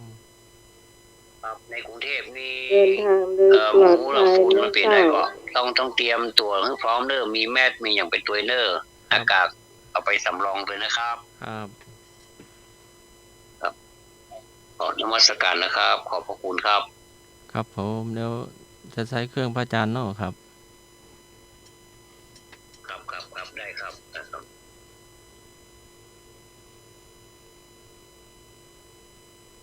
เจ้า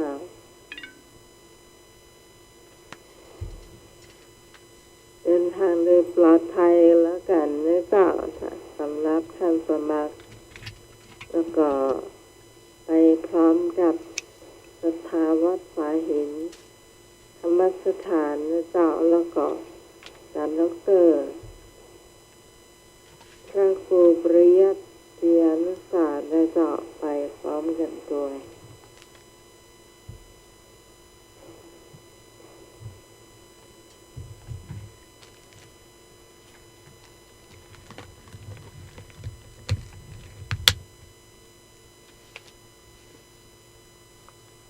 เจ้าน้อย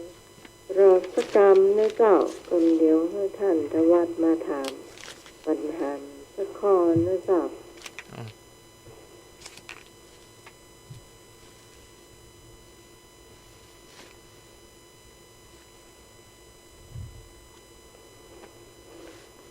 คราวนี้จะเปลี่ยนแล้วนะเปลี่ยนเป็นขอสถานีมาห้าโทรศัพท์แทนแล้วเจ้า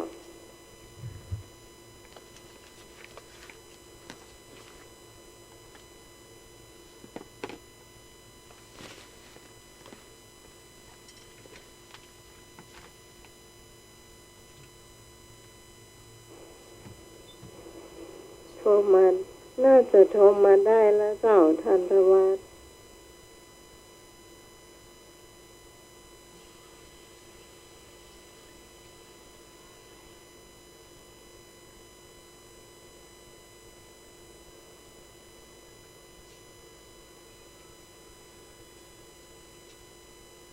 โทรมาได้แล้วก็ท่านท เดี๋ วั ยว ฒน์ พระอา เจ้า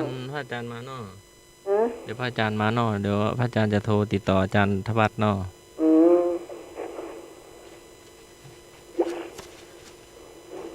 จ้ะ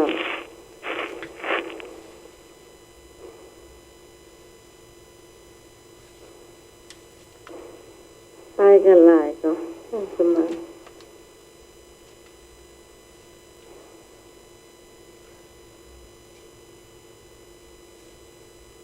เจ้าตอนนี้มีน้องใหม่อยู่คนเดียวนะเจ้าก็ยังทำคำถามมาได้เตือนนะเจ้าเวลาได้เลยนะ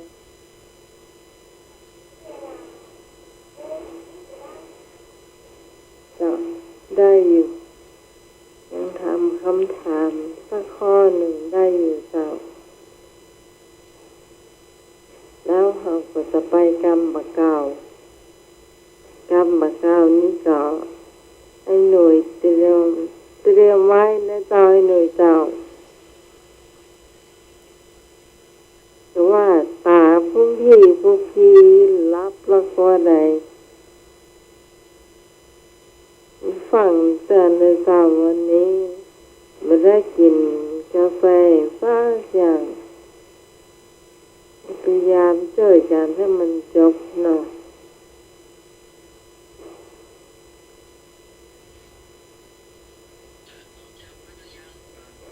ตอนนี้แต่ละท่านก็โทรเข้ามาก็ยังห้ามไม่ได้เตือนนะจ๊ะเพราะว่าพระญาณยังไม่ได้เข้ามาเตือนนะจ๊ะรอสักกรรมหนึ่งเนาะ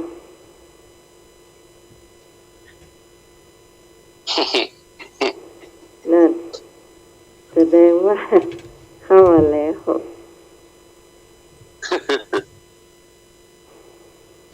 อ่ะ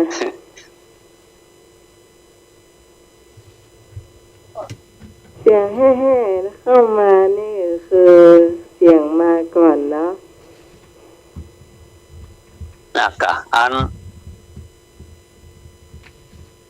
ชีวิตคนเฮานี่ก็ตลกเหมือนกันเนาะ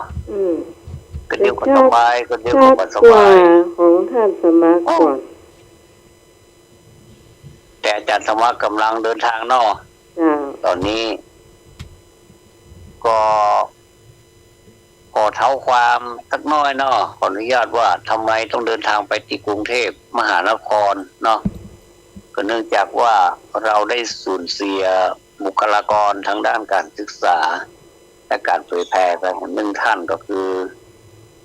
ท่านอาจารย์ภัสกรเนาะก็หลายมื้อหลายวันมาแล้วก็ขณะนี้ตั้งสมบำเพ็ญกุศลที่วัดมกุฏกษัตริยารามกรุงเทพมหานครก็หมู่เฮาก็ไปเป็นตัวแทนของเชียงใหม่ว่าเถอะเนาะถ้าจะว่าอันก็ถูกเลยเนาะก็ไปแสดงน้ำใจไมตรีที่ปรากฏเนาะคนเฮานี่เมื่อยังอยู่เป็นคนนั้นได้สร้างคุณงามความดีอย่างไว้นี่เขาก็ไปแสดงความกตัญญูกตเวทีต่อเปิ้นเนาะถึงแม้ว่าจะไปบัดนักบัดหลายแต่ว่ามันก็ดีกว่าบ่ไปเนาะก็ถือว่าดีละเขาก็ขออวยพรให้ซึ่งว่าตอนวัดป่าหินเดินทางโดยสวัสดิภาพเนาะวัดป่าหินจะเป็นเจ้าภาพวันพรุ่งนี้เจ้าเนาะถ้าจะแม่นอยู่ถ้าจำไม่ผิดแม่นละแล้วเพิ่นจะชาวพนักกิจมันได้หมูเนาะเพิ่นประชุมเพลิงมันได้หมูเนาะยังหมูเลยเจ้ายังบ่มีกำหนดเนาะ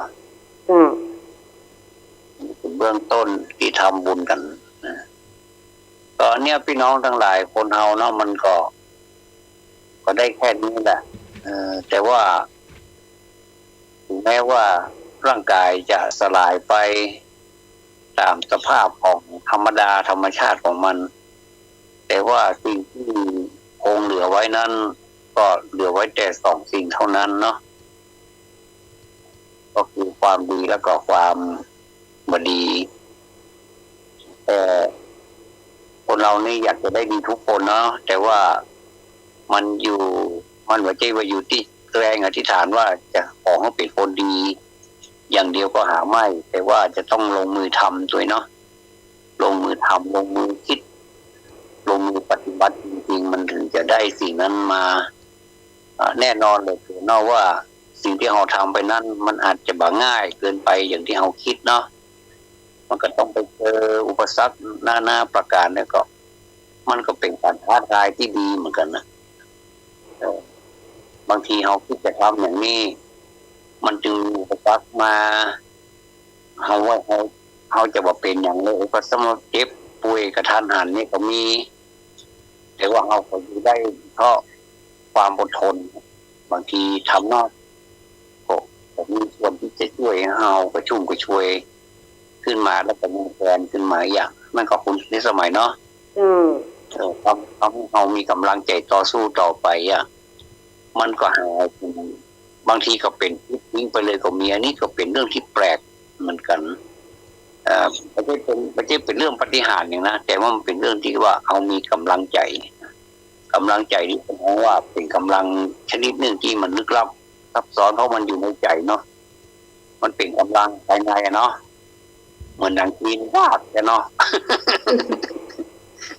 ในจีน น่ะอยากมีบทโปรดเป็นบนหลังคา จีนแต่เที่ยวไม่ได้ชิงน้องเลยนะ เอาไว้ไหนครับพี่น้องว่าเชื่อก็ถามไอ้หนุ่ยเถอะกำลังภายในเป็นไรเดี๋ยวไอ้หนุ่ยมาเล่าฟังละกำลังภายในเป็นไรนะไอ้หนุ่ยนี่เก่งเล่าเด้อเล่ากำลังภายในฟังเรารอฟังมาเด้อ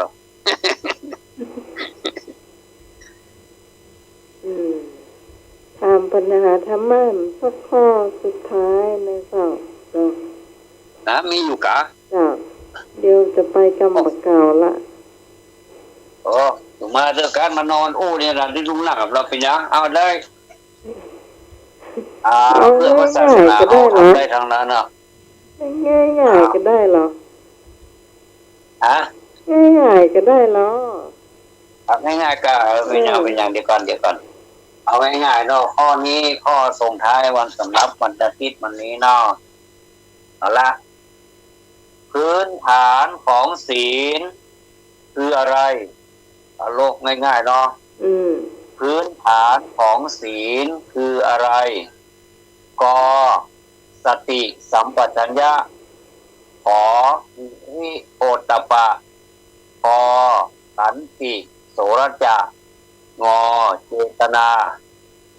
พื้นฐานของศีลคืออะไรกสติสัมปชัญญะขอวิโอตตัปปะพอขันติโสรจะและก็งอเจตนาเชิญท่านตอบเข้ามาเลยเนอพี่น้องแถมให้เนอข้อนี้พิเศษง่ายๆเนาะอาจารย์นิพนธ์ง่ายๆเหรอตอบเข้ามาเลย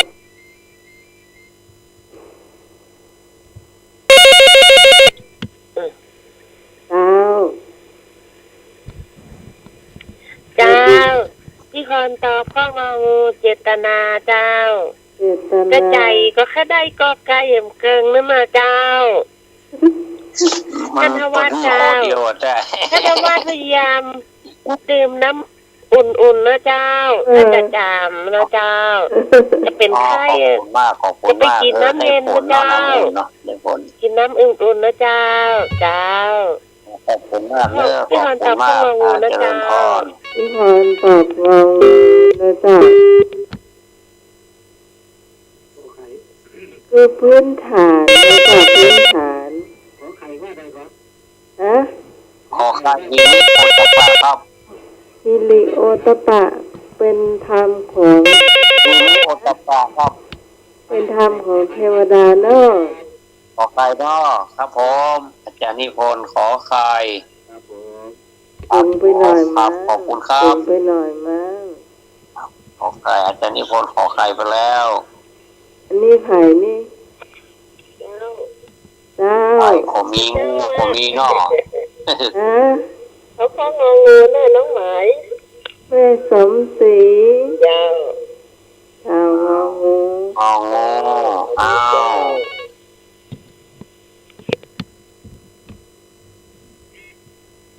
สวัสดีเจ้าไม่สมเลยไม่สมเขาข้ององูนะเจ้างูไม่สมก็ไม่ค่ะได้เลยเจ้าพื้นฐานของศีลคืออะไรครับผมเจ้าเรื่องของงูครับงูครับผมเนาะก็จะไปลืมเล่าเรื่องกำลังภายในเด้อก็กำนันมาแล้วผู้ช่วยเหรอที่ไหนผู้ช่วยมาเด้อเยี่ยมไว้เอาเถอะ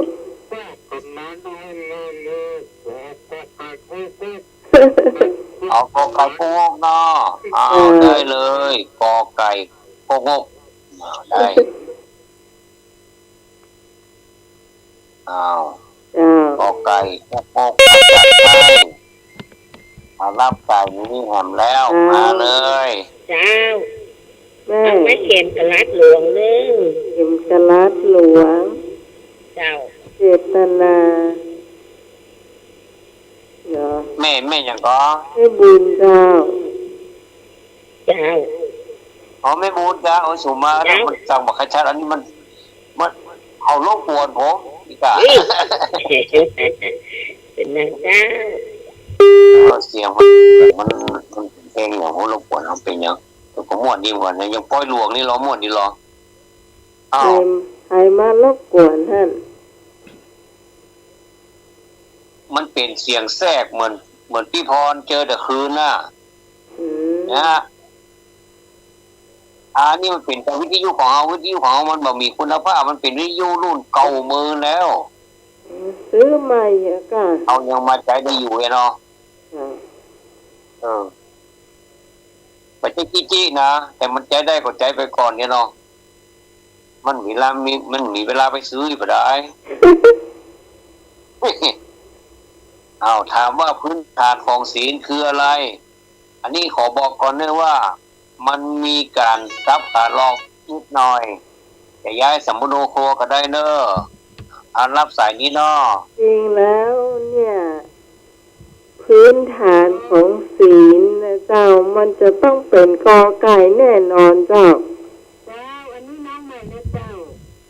อันนี้จากไหนเอ่ย มาจากอำเภอบ่มีดอยน่ะ ฮะเดี๋ยวอำเภอมีด้วย เนาะ ก็มุสลปี เจ้า คือฟังเสียงแล้วมันไก่ไม่ได้ยินเจ้า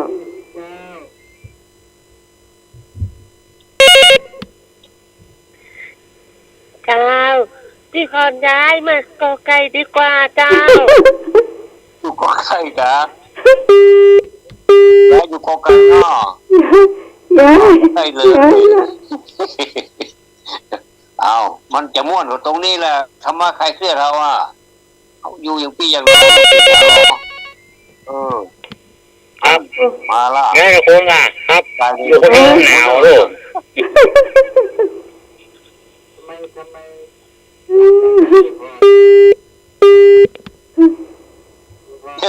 อาจารย์นี่พอสบาย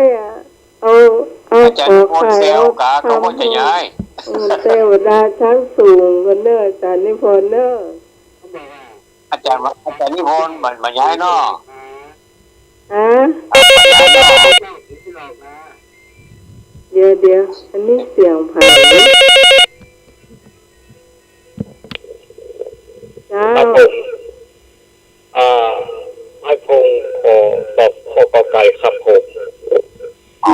โอ้ไก่เนาะ ไอ้พง โอ้ เจ้า ขอบคุณอนุโมทนาขอไก่มี3ท่านละมีไอ้นึกมีพี่พรมีไอ้พงษ์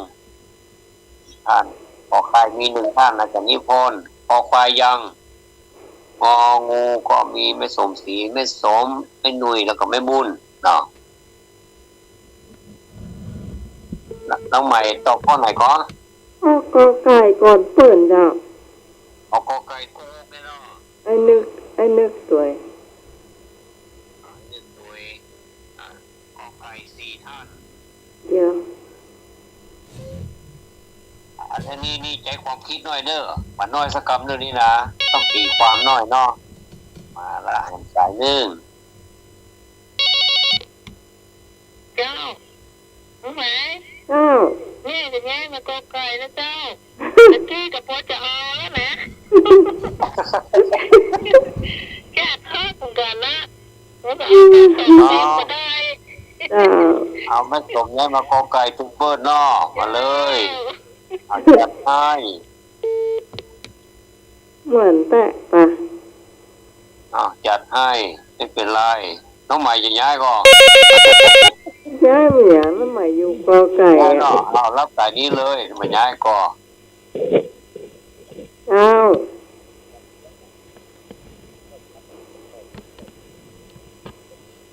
สวัสดีเจ้า ฮัลโหล เจ้าสารนิพนธ์ว่าอะไรเจ้า อาจารย์ธวัฒน์อ่ะ ฮะ ครับ รับฐานหลอกโยมเรื่อยเลยนะโยมงง ซับขาลอกครับส่วนขาผมเลี้ยงหมดแล้วอาจารย์เดี๋ยวเป็นถอยหน้าถอยหลังไปทางใดก็บอกนี่เบรกอันใดเขาว่าคาดเขาว่าอันคันเร่งก็บอกเด้อ โยมแม่บอกว่า ย่างไปเลยเด้อ โยมไปกินมะละการ อลงลีกูเด้อต้องปอกโกดังเจ้ากันเนาะ เวลากินมะละกา ฮะ อาจารย์ธวัฒน์อ่ะไปกินชาทลายเจนมะละกา เดี๋ยวสารนิพนธ์เสียงก้อง มา ก้ กิ อน ง มา เล เลย ย หรอกินให้ความฝันนะครับ หายแล้วก้างั้นคือเสียงใสนี่เมื่อกี้เสียงโป๊ะ บารมีชนิดหนึ่งเนาะ เอาเฉลยเลยครับ แต่เลยเนาะ ครับ เอาตามคำเรียกร้องเอาได้ทำได้ทุกอย่างอ่ะอันนี้แฟนเพจพูดว่ามาเถอะ FC ว่ามาเลยว่าเลยเนาะ เอา FC สั่งแล้ว พื้นฐานของศีลคืออะไรก็สติสัมปชัญญะ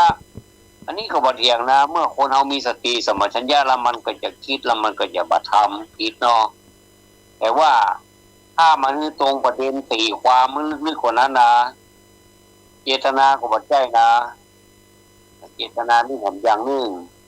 ขันติโสรจานี่มีใครตอบเลยก็ดึงมาถูกแต่จะมีข้อเดียวว่าอาจารย์นิพนธ์ชนะเลิศไปเลย คือทำฉันสูงแม่ เป็นว่าเลยนะสามพระผีไม่หลอก ฮะมู นี่เนาะขออธิบายคำว่าอีเลี้ยวตะปานั่นเนาะอีเลี้ความละอายแก่ใจ มันถึงเป็นพื้นฐานของศีลต้องมีความละอายก่อนเนาะแล้วก็โอตตะปาความเกรงกลัวอย่างกลัวว่าจะไปประสบเพราะกรรมอย่างต่างๆกรรมนี่เนาะไปประสบความบดีนี้มันเป็นสิ่งบดีตอบแทนมา อันนี้ก็คือเป็นพื้นฐานของศีลโดยทั่วไปเป็นปกติเนาะอีเลี้ยวตะปาเนอะเป็นข้อตอบที่ถูกที่สุดเนาะ ลุกแล้วหมูเฮาปากันตาหมดเนอะ ข้อนี้สรุปดีเลย ก็ดีก็ม่วนดีเนาะมันจะได้หัวคนตอบผิดนะไม่ใช่นะมันม่วนเหมือนก้อยหัวเนี่ย ใช่เอา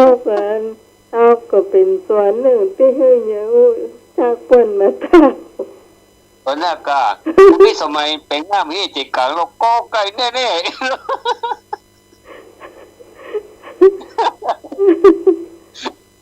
เหมือนมันงามอ่ะเนาะสติสัมปชัญญะมันงามนะแต่มันหลอก อีเลียวตะปะนี่มันงามนะแต่มันถูก เอาเนอะ ยาถ่า เอา น แล้วเนาะข้อนี้ ยาถ่านน้ำแดงมี สุดท้าย ก็ เน เลิ อะ ก คืนนี้ขอบคุณทุกเสียงทุกสายเนอะที่ ยา มีคาม ถ่าวน สนุก น้ำแด มว ง ลกั มี นกัน ก็เลิ เนาะ กสาวเนาะ มีหน้าโจกอะยิ้มได้หรอ เราเป็นอย่างเนาะเป็นอย่างย้ายลงมาขอใครกันเนอะเดี๋ยวไอ้หนุ่ยก็จะเล่ากำลังไปไหนฟังล่าหมูเอาถ้าฟังเนอะ เดี๋ยว ฟัง กั ข้าน วปลา เดี๋ยว เอา ก ต่อไป จำมาเก่าก่อน ว่ามาเลย จำมาเก่าเจ้าจำมาเก่าก รรมเก่าเอาใครจะตั้งกรรมเก่า ไอ้หนุ่ยมาเลยจำมาเก่าเจ้า นี่เป็นเรื่องเป็นหมดที่กำลังภายในตัวเอง อาจารย์ธวัฒน์ครับ ครับ อาจารย์ธวัฒน์ครับ ครับผม โฆษณาขั้นอาจารย์ท่องกะ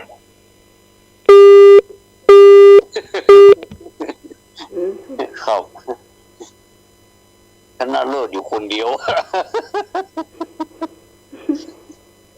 โอ้หมูไหนเนอะมันรูมหมูไหน ชนะเลิศอยู่คนเดียวอะ ครับผม เจ้า อ้าวไอ้หนุ่ยมาแล้ว 2 ตีนในรูปภาพโดนแสนตีนในตกกระบอก แม่นละ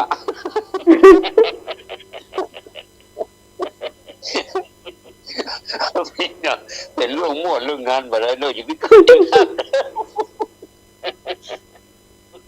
เอาฟังวิทยุอย่างพวกปอยหลวงเนี่ยเอาแค่หัวปอยหลวงพูดเราไม่ใช่หัวใครปูมันปอยหลวงเนาะกระเดียวลำวงว่ะกระเดียวมวยว่ะกระเดียวหนังว่ะกระเดียวโคตรกระเดียวเปล่าประกาศรถจะปีกแล้ว แต่ละตัวปุยม้วนๆรุ่นจะปีกรู้เสีย เรา หรอก ขอม่วนๆพอน้าไก่เอง5 ทุ่มเลยเนาะรถจะพีกแล้ว มันแน่ไม่งอก อืม รุ่นจะปีกแล้วเก่าหัวลูกปิ้นขวดโอ้กูอีฮะบัดเสียงตังมาบ่อยหรอกมวยบ่จบกูเอาว่ามาเก้ามาเก้าดีอย่างฟ้าเขาลมคนอื่นนะครับ ครับครับครับ เอียงก็ ไม่ยินนะเฮ้ย เอาเมื่อย ครับ โอ้อันนี้มันเฮาดูดิวเดี๋ยวเมื่อย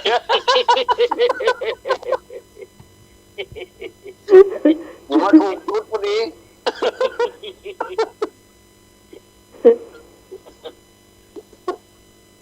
โอ้ยรองเท้าในรูปภาพแสนตีนในตกกระบอก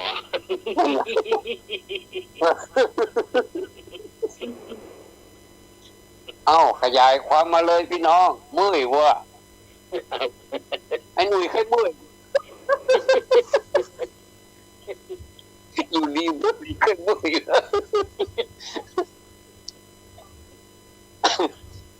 เอาละเนอะไผว่า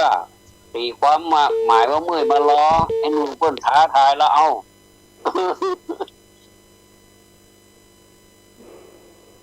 พี่พรก็ได้เนอะพี่พงก็ได้ ออกมาละเมื่อย เจ้าไอ้หนุ่ยเมื่อยแล้วก็รับเถอะกะ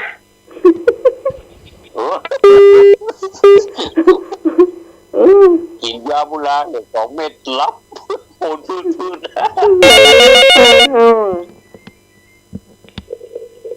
ครับผม เจ้า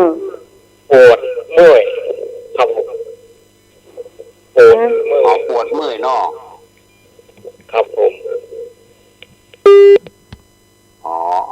ปวดเมื่อยเห็นผมว่าปวดเมื่อยเนอะพี่พรซ้ำใช้กินยาแล้วก็รับผมว่าโอ้ง่ายดี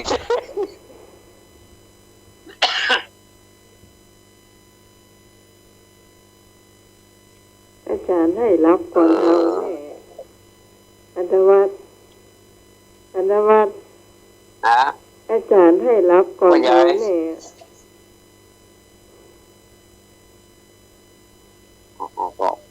ปล่อยเปิ้นเปิ้นได้มันมีคนห้ามคนทราบอะ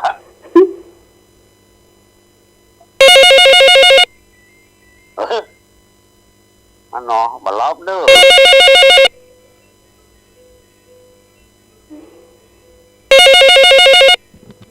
ครับรู้จักน้องหมาย เจ้า ขี้ปุ๋ม อะ ขี้ปุ๋ม พี่ปุ๋ม ขี้ปุ๋มกำมะเก่าอ่ะขี้ปุ๋ม เดี๋ยวจำว่าอย่างอาจารย์ ฮะ จำว่าอย่างก็ ขี้ปุ๋มเจ้า พี่ปุ๋ม เจ้า อืม ไม่สีเนอ พี่ปุ๋ม เจ้า พี่ปุ๋มกระป๋องนะกะ จ้าถูกต้องเจ้า อืม ขี้ปุ๋มถูกต้อง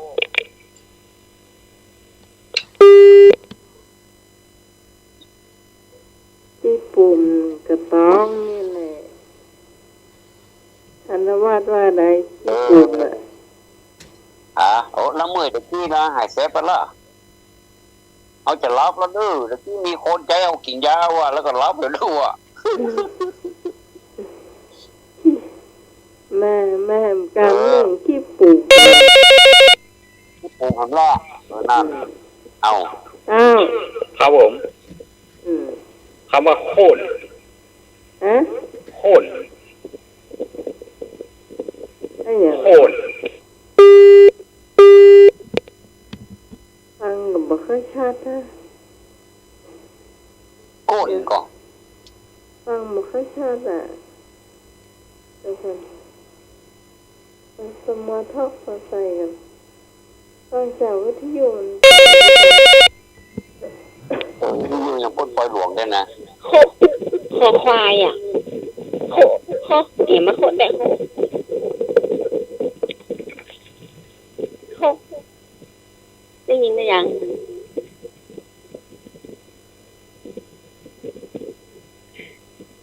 ยังมาโคยังมาอันใหญ่กว่าโคอีกเนาะ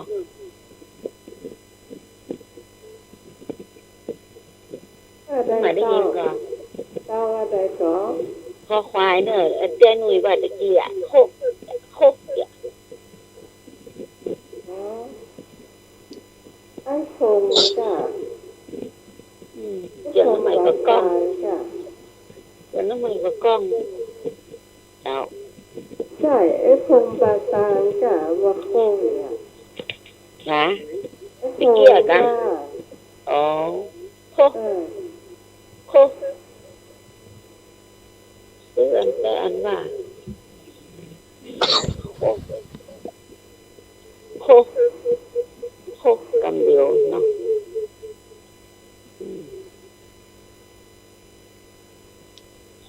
โคยังอันล้ำเหลืออีกเนาะ อ่า เจ้า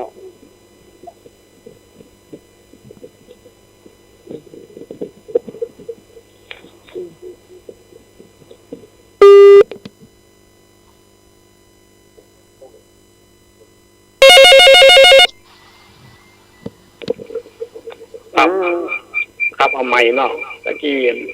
ฟังให้ชัดเนาะ จ้ะ คำว่าโค่นน้ำเจ๊โคกนะโค่นคอสระโอโค่นครับผม อ๋อโคนจ้ะ โค่นครับมันใช่โคกนะคอโอนโค่นเนี่ยครับ โคนมีความหมายว่าอย่างไร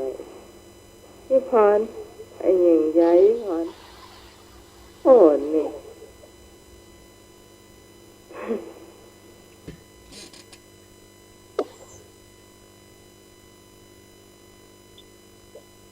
โคนลงอีกว่าใดโคน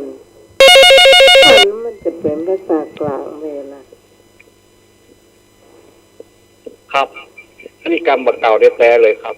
พี่พรคงจะงูเขาอยู่ละคูนเหมือนกันนะครับ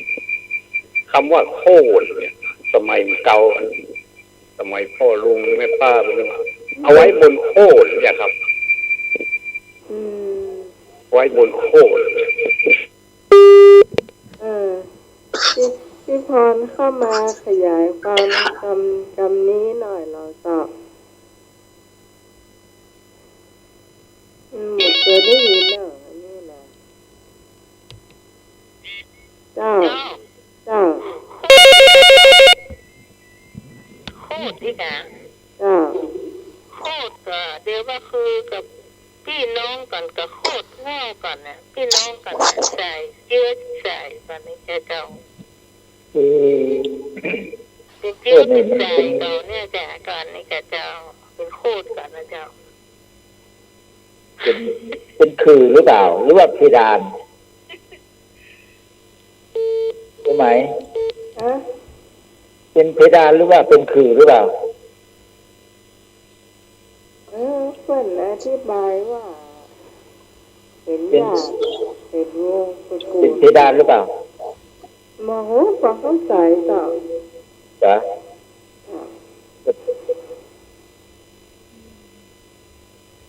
นี่เป็นคือต้นแต่ภาษาไทยนี่เขาเรียกว่าตัดต้นไม้นะโค่นลง แ ช้มุยโค่นลงมา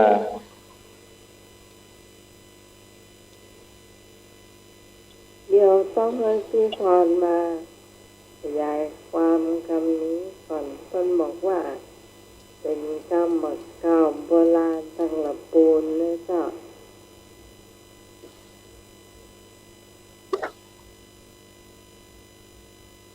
พี่พรโทรเข้ามาได้เลยเนอะใส่ว่างอยู่เนาะ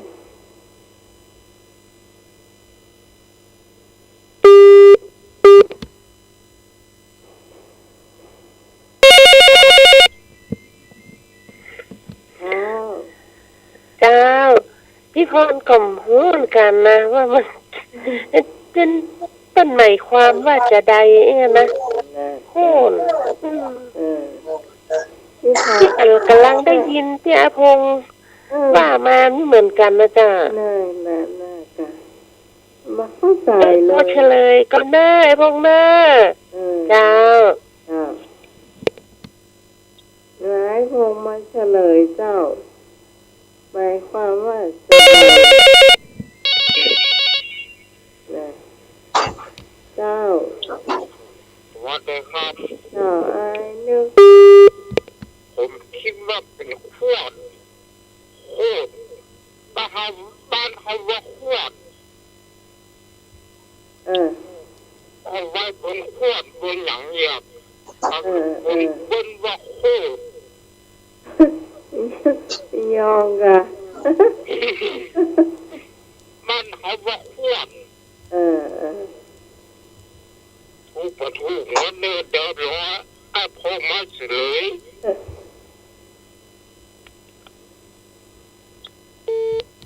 คำว่าขวัญบ้านหาครับผม เจ้า โคนก็คือที่เก็บของคนสมัยเก่าที่เพิ่นเอาไว้บนหลังคาที่เพิ่นสารเป็นแพงแล้วเอาไว้บนเอาน้ำต้นก็อ่านอย่างหม้อก็อ่านอย่างกะเอกอะเพื่อไว้บนหันนะครับตั้งละปูเป็นห้องโคนเนี่ยครับพี่พรไอ้เลือกตอบได้ถูกต้องแล้วเจ้าครับว่าตั้งใจหมายประท้องขวัญครับขวัญครับพี่พรก็น่าจะตอบได้เหมือนกันน่าจะเรียนนะขวัญครับถูกต้องครับผมก็ตั้งภาษาบังกาตานั่นกันไปน้อยหนึ่งในเจ้าต้อยเชียงใหม่เพื่อจะห้องใหญ่นึงของตะกี้แหละขวัญนะท่านทวัฒน์ก็เข้าใจอ๋อขวัญปอกเกน้ำต้นทำไมก่อนนะจ้าแม่นครับผมเสนอคำว่าแป้มไม่ใช่แปรรถนะแป้มคำเดียว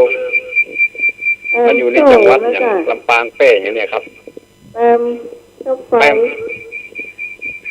ไฟถูกต้องแป้มโซ่อันนี้จังหวัดอย่างนู้นเลยแป้มโซ่ก็แป้ตั้งนานมั้งค่ะอันนี้ก็กับไฟเหมือนกันนะเนาะทั้งลำปางเนาะครับผมลำปางกับแป้ครับผมแป้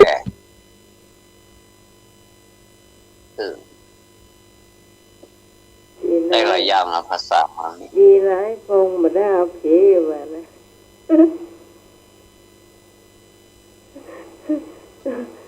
มันของผมมากอ่ะเนาะมันของผีแล้วเนาะมันก็แปลกันไปหน่อยเนาะยังเปียกแล้วเนาะเปียกนี่ก็ไประบุนแหมอย่างแล้วเนาะ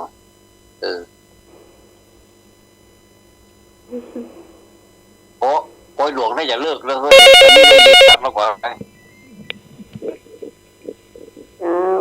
เหนือฟ้ายังมีฟ้า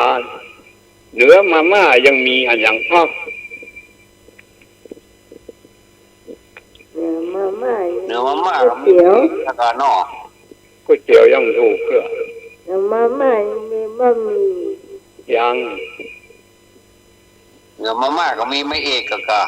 ใช่ด้วยครับเหนือฟ้ายังมีฟ้าเหนือมาม่าก็ต้องมียำครับผม ว่า อันนั้นเตอะ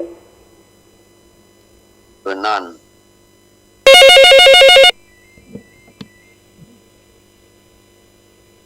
เหนือยำๆก็มีไว้ๆละอ่ะ เอาเหนือไวๆเหรออ้อ เราไว้มีต้มโค้งอ่ะ ผมมีนิชินก็ นี่เจ้าอาวาด มีเจ้าวาดเหนือเจ้าวาดเหรอ เจ้าอาวาดมันไล่จับเน้น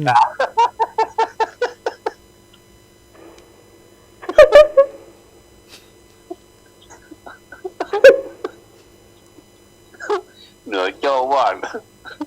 ผมมีรองเจ้าวาดแล้วนะ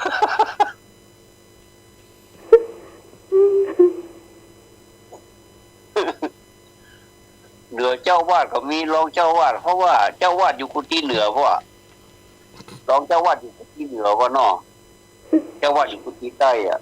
ไปอยู่ตั้งเหนือเจ้าวาดถูกลง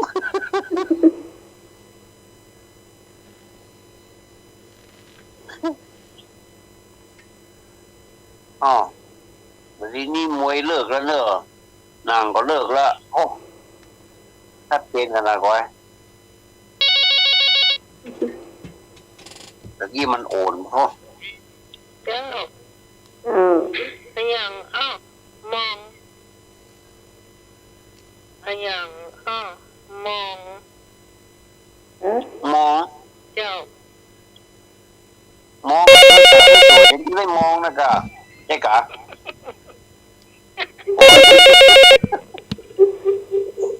ครับผม มองอ่ะ มองกัน เจ้าม องโคกสามเข้าไม่ใช่กัน มองทุก มองตับเข้ากะ เจ้ามองสำเข้าเจ้า ครับผม มองดูว่าละโอนอีก อ๋อมองบ่เก่าตะเปิ้นได้ต่ำข้าวเนาะ อ๋อนึกว่ามองเธอสาวเธอสวยฉันจึงได้มองนะอีใช่กะ กระเลิบ ไอ้หยั แต่ ง เริ่ม ก็ มีอยู่บนรถเมล์นะเนาะ ตุลุงทองบอกกระเลิบ กันลบ นี่ บ นะ นรถเมล์อ่ะ กระเลิบก็คือกระเป๋ากระเป๋า ขายอยู่บนรถเมล์เหรอ ครับโมอันนี้สมัยเก่าเท่ๆโม ฮะ โมคำเดียวอันนี้ ต คุ อ ณ บ จะ ตอบมึงว่าอาจารย์ก็ได้อาจารย์บอกว่ากระเลิบอ่ะ กระเลิกเขาแม่ละกระเป๋าอะครับ อืม กระเลิกกระเป๋า อันนี้โมคำเดียวสมัยก่อนเพิ่นใจกันนะครับเดี๋ยวนี้เพิ่นบ่ค่อยใจกันแล้วครับ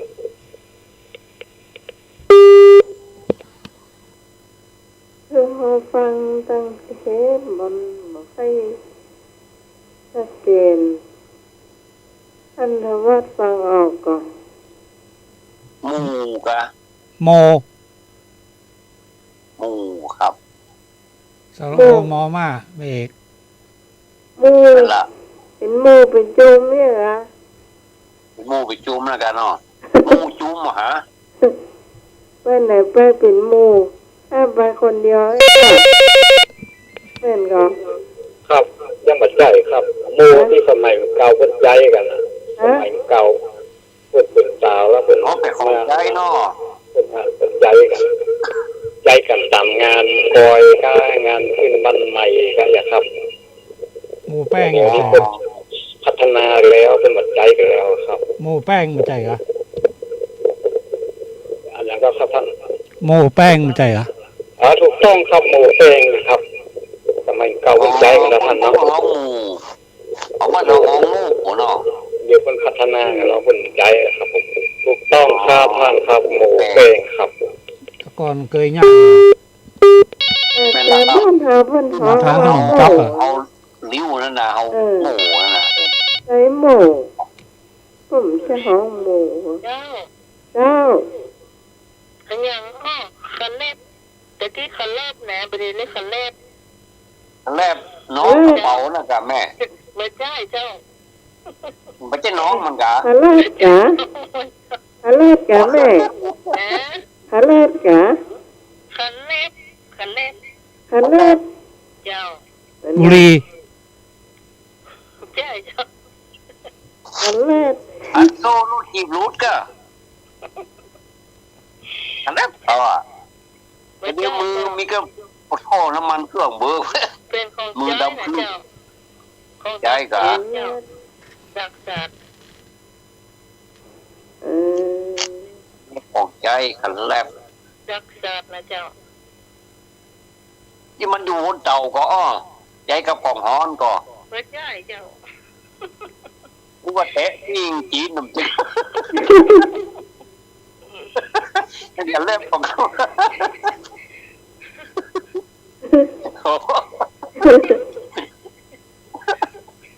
ฟังแต่ต้องหัวเจ็บท้องผมนะ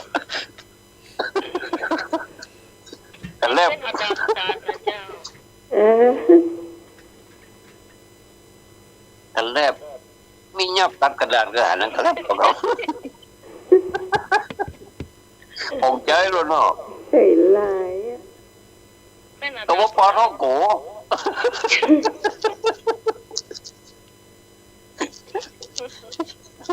กินแล้วแคบกับเรา อืมถามแล้วว่าตอบปลาท่องโกนะไม่ตอบเป็นนะน้ำน่ะน้ำสีเขียวๆมันน่ะ ถ้าปลาท้องโกกับโป้ท้องกาพี่น้องก็ได้รู้ถูกแล้ว เป็นอาจารย์ศาสตร์นะเจ้า จ้ะมันคำตอบมันกี่คำอ่ะแม่ คำตอบกี่กรรม คำตอบมีกี่กรรม ตอบคำเดียวเจ้า เออ ออก ตอบ คำเดียว คำเดียว ตอบคำดีนี่กลับหน่อย ดับเบิ้ลจอบ ผมช่วยด้วย ใช่เจ้า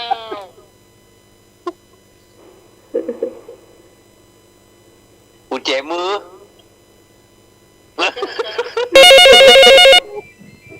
จัง เจ้า มี แล้ว คุณลุงจะได้แก เครือกก่อนยังก็เจ้า คันแรก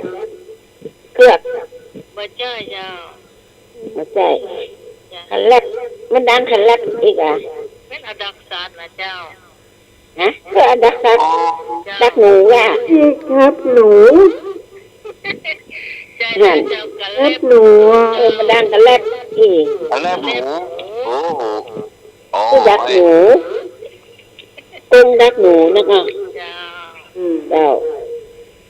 โอ้ใช่อย่างอี้หนูมันก็สะดุ้งหมดกับแม่ มันเดินกันเลยมันเดินมันดังอ่ะนั่นมันเดินมันดัง โอ้อับใจเลย แต่ห้องเลย ถ้าหนูเข้าไปมันเงียบมันก็ต่ำใส่ไฟใส่เพื่อนเอามัดโยงไว้อ่ะเนาะมันก็ต่ำ อ๋อมันเข้าไปมันติดอยู่นอกมันตายแล้ว มันก็ออกไปได้ละ มันดับก็ได้เนาะอ๋อมันอยู่ในเพื่อเป็นหูไฟอยู่ในพวกนอก เจ้าออกไปได้ละหล่นอยู่ไหนนะบางทีมันก็เงียบตับมันก็เล่นกันเออ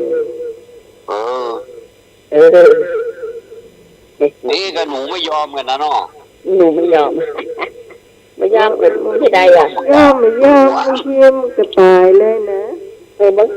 างตัวเนาะมันโดนหนีบเนาะที่เป็นเล็กขนาดมันตายนะรถงี้ประทายจะมองไงแม่ ไปท้าได้อยู่ใดอ่ะ หนูก็ใจจะมองได้หรอ ดูยัง นวดผู้ข้านก็ได้หรอแม่หายเว้ย มีเวลาทา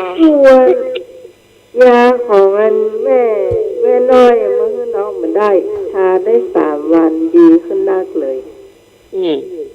จ้า น้องลูกได้นะ ขอบคุณเป็นเด้อ ขอบคุณแล้ว เจ้าก็โทรไป อ๋อดีละมันไม่น้อยกว่ามีน้ำใจเนาะ ก็ลูกสันโป่งมามีน้ำใจเอา ดีละโอ้กันแลบ กันแลบ ยังคงใจอยู่นะกันแลบนะ กันแลบที่ดักหนู อ๋อผมก็รักหนู จ้ะดังกันแลบอีนี่เป็นดักหนู ปล่อยหลวงเลิกแล้วปล่อยแม่ ฮะ นี่โอนมันปล่อยหลวงวิทยุเฮาต่อไปเป็นเสียแล้วเนอะ5:15แล้วนะครับ ไอ้หนุ่ยไปไหนอ่ะเล่าเจียไอ้หนุ่ย แรกคือสู้เพลงได้หรอแรกดังหนูสู้เพลงเดียวละเพลงเดียวนี่กินหมอละน่ะ เอ้ยอย่างอ่ะ หนูเกิดมาแมวกินหมด โอ้ หนูเกิดมาแมวขี่มด ไอ้ก็ร้องได้อะ ไอ้หนุ่ยเล่าเจียเด้อ เจ้าครับว่า เจ้า ตอนเมื่อยกินครับคนภาคกลางนะอยู่บ้านเฮาล่ะคนไทยอยู่บ้านเฮาแล้วก็มันวันหนึ่งมันบรรยากาศนะกะก็ขอถามว่าโอ้นี่บรรยากาศนะนี่ว่าเมื่อยเนาะไม่ว่ามึงไม่ว่าเดี๋ยวไล่มาถามว่าบรรยากาศก็ให้เมื่อยก็บอกว่ามันได้เมื่อยสบายโอ้เมื่อยก็มันว่าเป็นเมื่อยมันสบายเมื่อยกว่าสบายเดียวนะถ้าเมื่อยต้องเป็นนวดสิว่ะ ความหมายก็คนละอย่างเนาะ ครับ เมื่อยเนี่ยหมายถึงใจเมื่อยไข้เนาะ เมื่อยไข้ เมื่อยปวดเนื้อปวดตัวเหรอ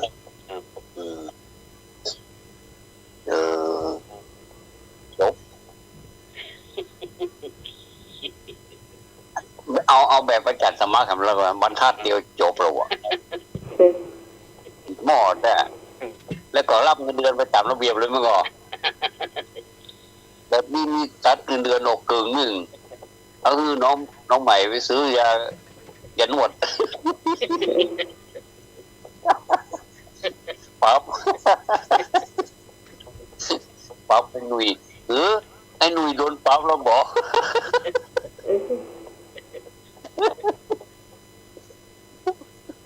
ของตุ้ย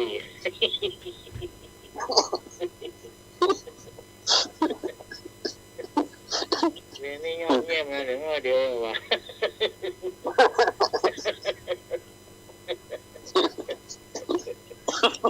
อย่างก็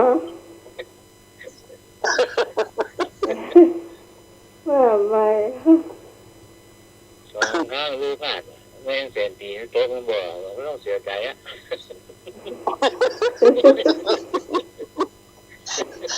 เรื่องนั้นร้อยหนุ่ยไอ้หนุ่ยเล่าได้ก็ที่เขานั่งกินเหล้าด้วยกันนะแล้วก็เหล้ามันหมดอ่ะแล้วก็ย้ายเงินไปซื้อเหล้า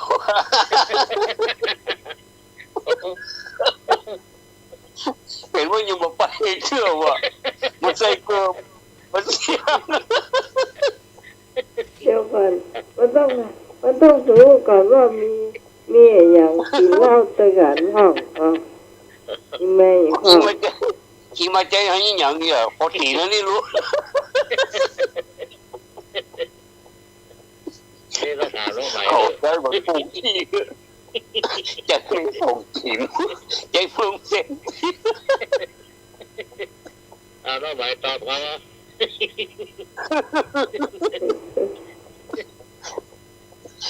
เอาไปมาตรงน้ำบ่อ ใช่มีแม่เหี่ยวข้องเตียนกินเหล้าตะกันเพราะว่าต้องถาม ว่าแต่ครับแม่งที่กินเหล้าด้วยกันมีเท่าถ้าเกิดเลิกเกี้ยง แล้วก็มั่งเกินกินใช้มั่งเกินกินไปซื้อเหล้า ตอนแรกมันใจ เอา ไป เอานมสเกิบอยู่ฮะ ใช่ตอนแรกอันมันใจตัวใดไป ตอนแรกมันใจอันจักเลิกเกี้ยงจักเลิกเกี้ยงบ้าโคไปเด็กกี่หูข้าติวบะจ้าข้าโลหนู เล่าจะความ ใจเต่าหันเต่าเขาว่าโคแล้วบันไดจะได้กินหาเจียวจ๋าไปไอ้สันไปไอ้สันไปไอ้สันเข้ามาสาจะไป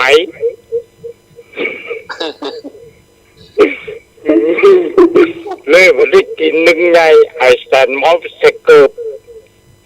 เมาใส่เกลือพี่วะก็ไปไม่ใจมันพูดได้พอ เมื่อเช้าไอ้เล่นคนละ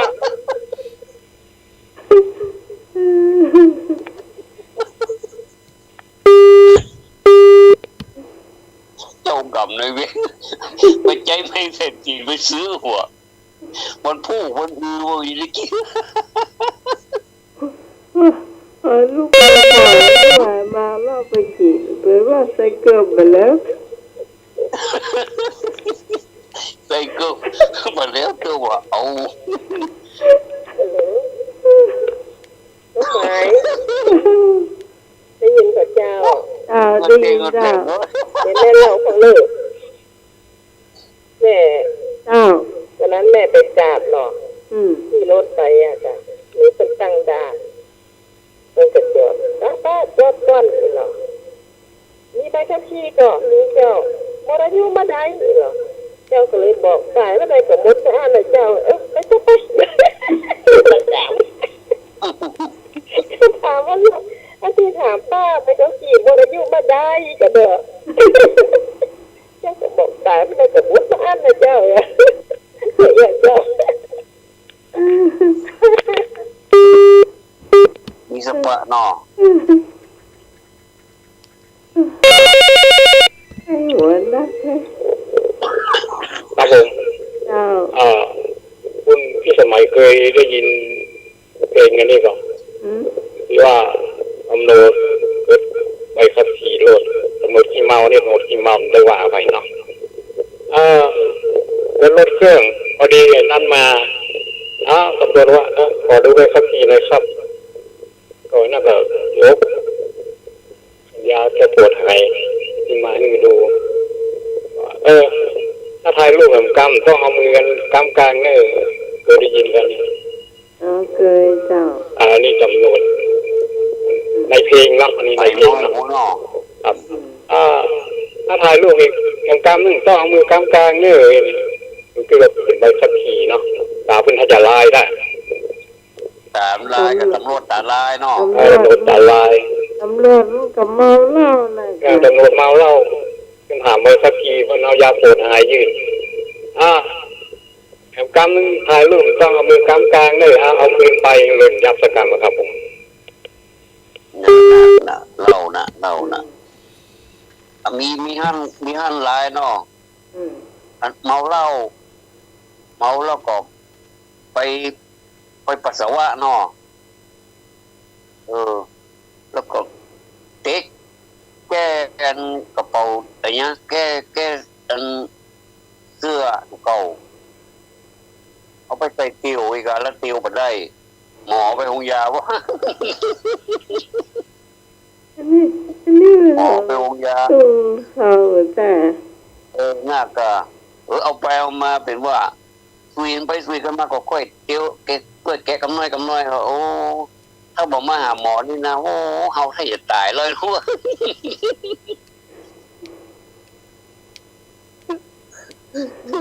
มันเอาอันอย่างก็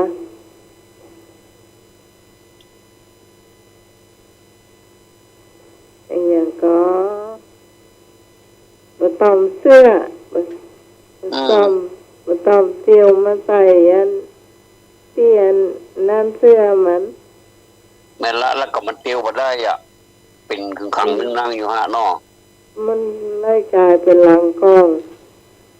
แล้วน่าก็ไปหาหมอเพราะก็พอหมอออกคือ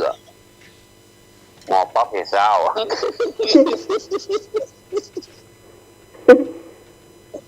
ตาเดียวเปาะอีเนาะ เม็ดมันจนเม็ดเดียวก็ นี่นี่ลายนี่ก็ขี้เมาเหมือนกันไป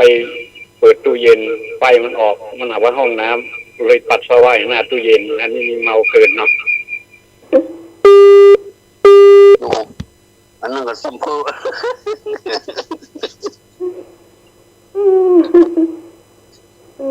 ความเพ้อของพวกนี้มันดึงนักเลย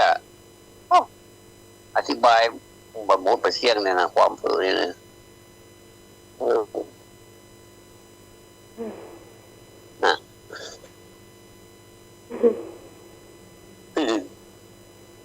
เจ็บท้องเลยนะไปหัวตะกี้เจ็บท้องเจ็บไส้อีเรื่องก็คุณผู้ฟัง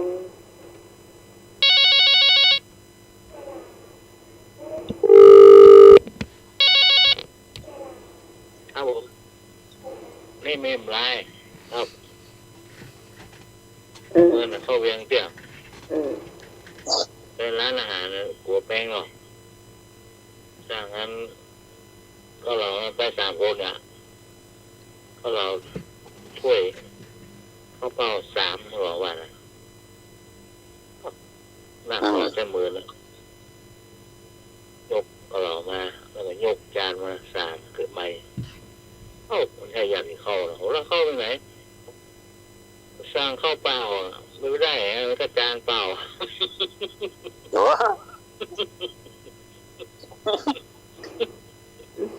มันจะแค้นหมดเลยวัวเนาะข้าวเปล่า3หรอกิน3 คนไม่ได้นั่นเลยต้องยกจานเปล่าไม่ว่าข้าวเปล่ามันมีข้าว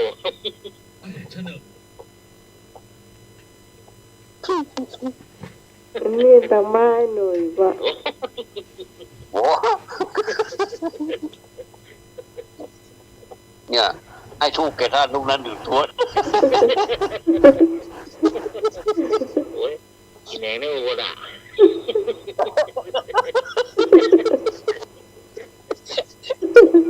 ตุกโตตุกตาฐานนัง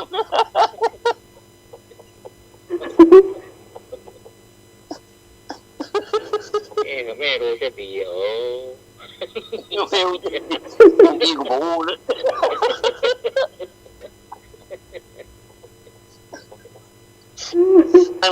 อันก็ถอนก็พูดหรือเปล่าประธานว่าโดนสเก็ตว่าคนใหญ่รู้ญาติบรรลุญาติบอกเอาญาติท่านประธานนะครับประธานคุณนุ้ยคุณถอนก็พูดเดี๋ยวนี้ความสงบเรียบร้อย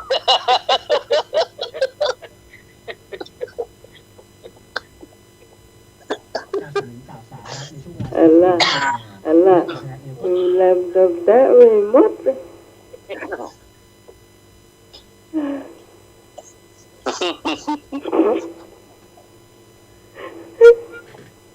ไปแล้วเลยเก็บไว้อย่าเพิ่งเลิกตัวอย่ามองโคตรกว้างตัวอย่ามองโคตรกว้างเอาตาตัว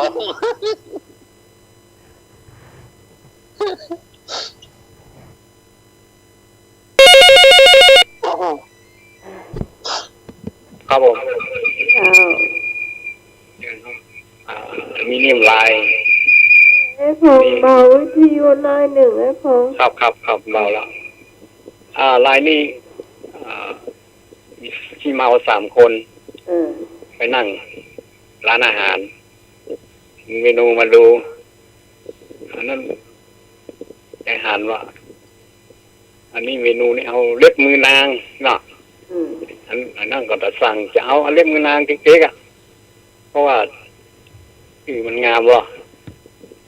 ฟังแล้วพอดีเป็นเอามาเสิร์ฟอันนี้มันใจเล็บมือนางสักกามครับเนี่ยมันเป็นอย่างมันเป็นอะไรอย่างเป็นยำเล็บมือนางมันจื่อมันงามได้เนาะนั่นล่ะเป็นจริงมันใจเนาะสามขี้เมามันก็อยากกินยำเล็บมือนางเนี่ยกันครับสุดท้ายมันก็เป็นยำกินไก่ไปเนี่ยครับอันนี้มันใจยำเล็บมือนางเนี่ยกันมันว่าคนขี้เมามันก็ว่าไปเลยเนาะเป็นยำกินไก่ไปเนี่ยครับผมจะกินงามมันเนาะกินงามมันแล้วก็บางที่ก็แทนที่จะตัดเล็บแต่เริ่มมันดีๆเนาะปล่อยเล็บมันยังเลยจำได้แล้วโอ้ให้ตื่นไปหมดเล็บมือนางอย่างอันนี้เสี้ยของแม่นวลเอามาเล่าลืมจำเจ้าของได้รับละเพราะว่าเอาไปอันนี้เรื่องจริงนะ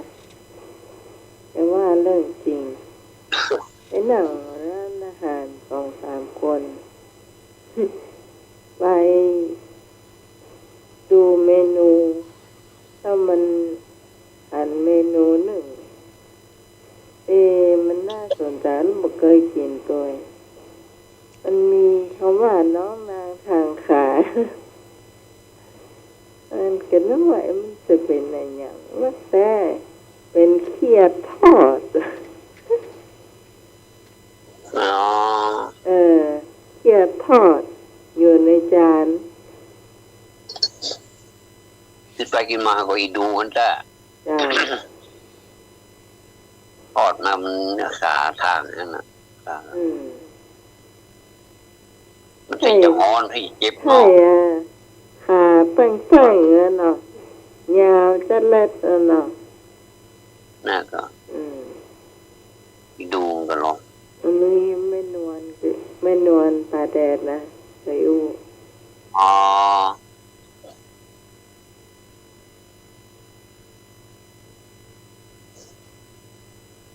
อ้เอาแปลงมา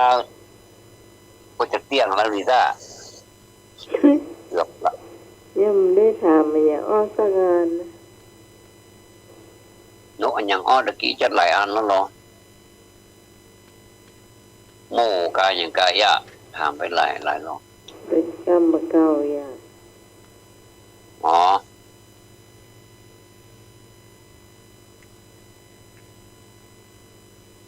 อันอย่างอ้ออย่างอ้อ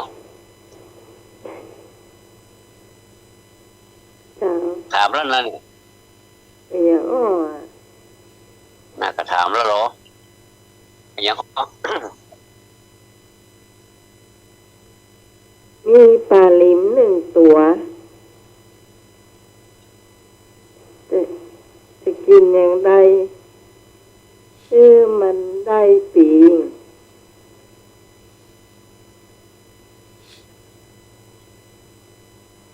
แล้วเลิก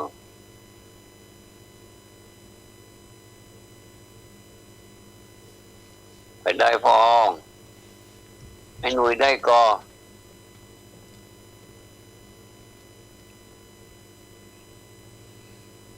ให้หนุ่ยไทยพิษกับประธานสภาก็เกี่ย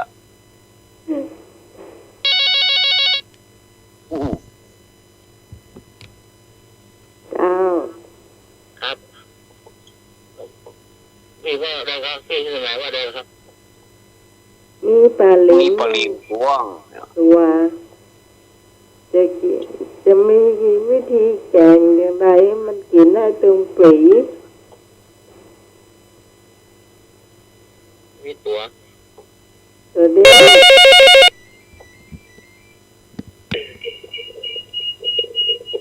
ครับผม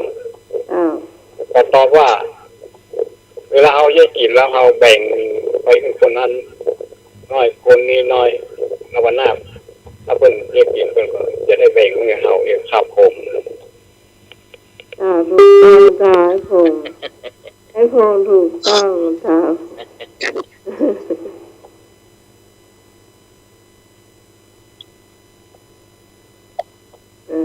ไอ้เหนื่อยถามว่าเดี๋ยวตายอยู่โรงพยาบาลตายเหรอชอบอยู่โรงพยาบาล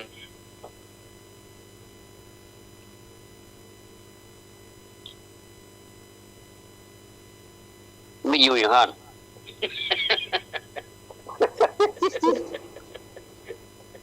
ไม่อยู่มีเปลือกอยู่อย่างนั้น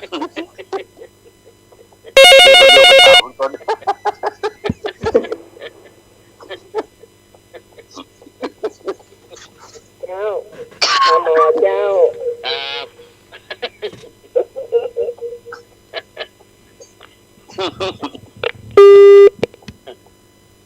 หมอ เอา ปลาอย่างหาหม้อแกงมาได้ นั่นปลาหาหม้อแกงมาเลย อันนี้อีกคนเหรอ ปลาตาฮะปลาหาหม้อแกงมาเลย ไม่ได้ซื้อเลยปลาหาหม้อแกงมาได้ปลาไม่ได้ซื้อเตื้อ ตายสอนแกงมาได้ ปลาเยียน ปลาไหลเนาะ มันยาวหาหม้อแกงไหน อ๋อมันไหลไปเหรอ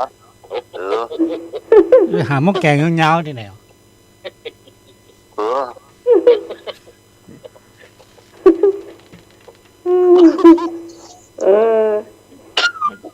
มันจะกินต้มเป็ดปลาไหลไม่หาหม้อแกงมาได้มาวันนั้นเลยไปคา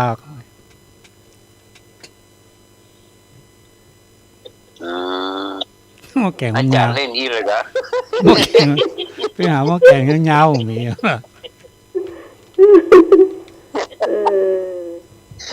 ไปเจ้าอู้กันจะดีเลยจ้ะ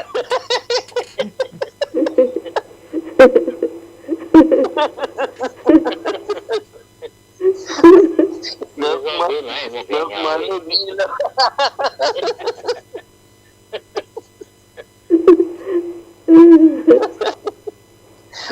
เอาหมูเอาประชุมด่วนเด้อ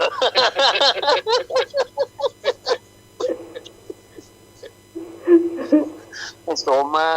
พี่กรมาแต่ว่าอย่างไรอยู่เด้อครับครับผม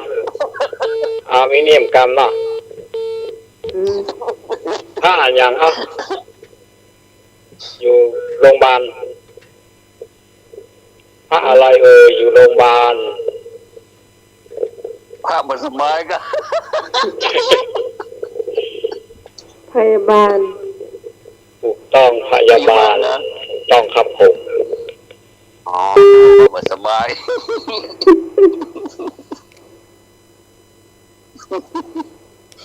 พยาบาลนั่นมันบ่มีรอเรือนเนาะพยาบาลอ๋ออีทเลยจ้ะงานนี้อีทเลยกว่าจะได้เงินเดือน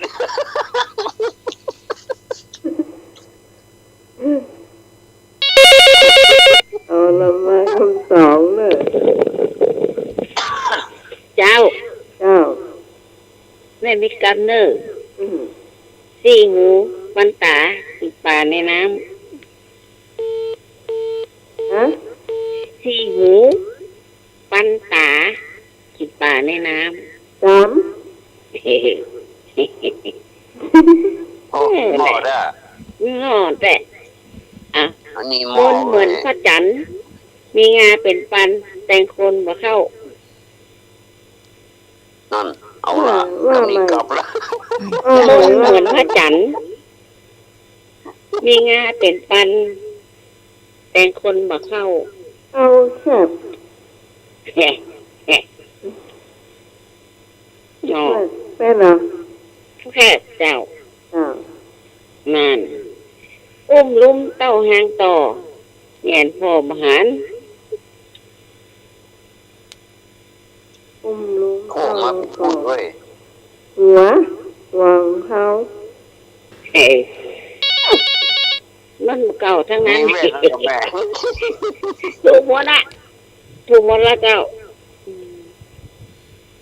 ใครมาแถม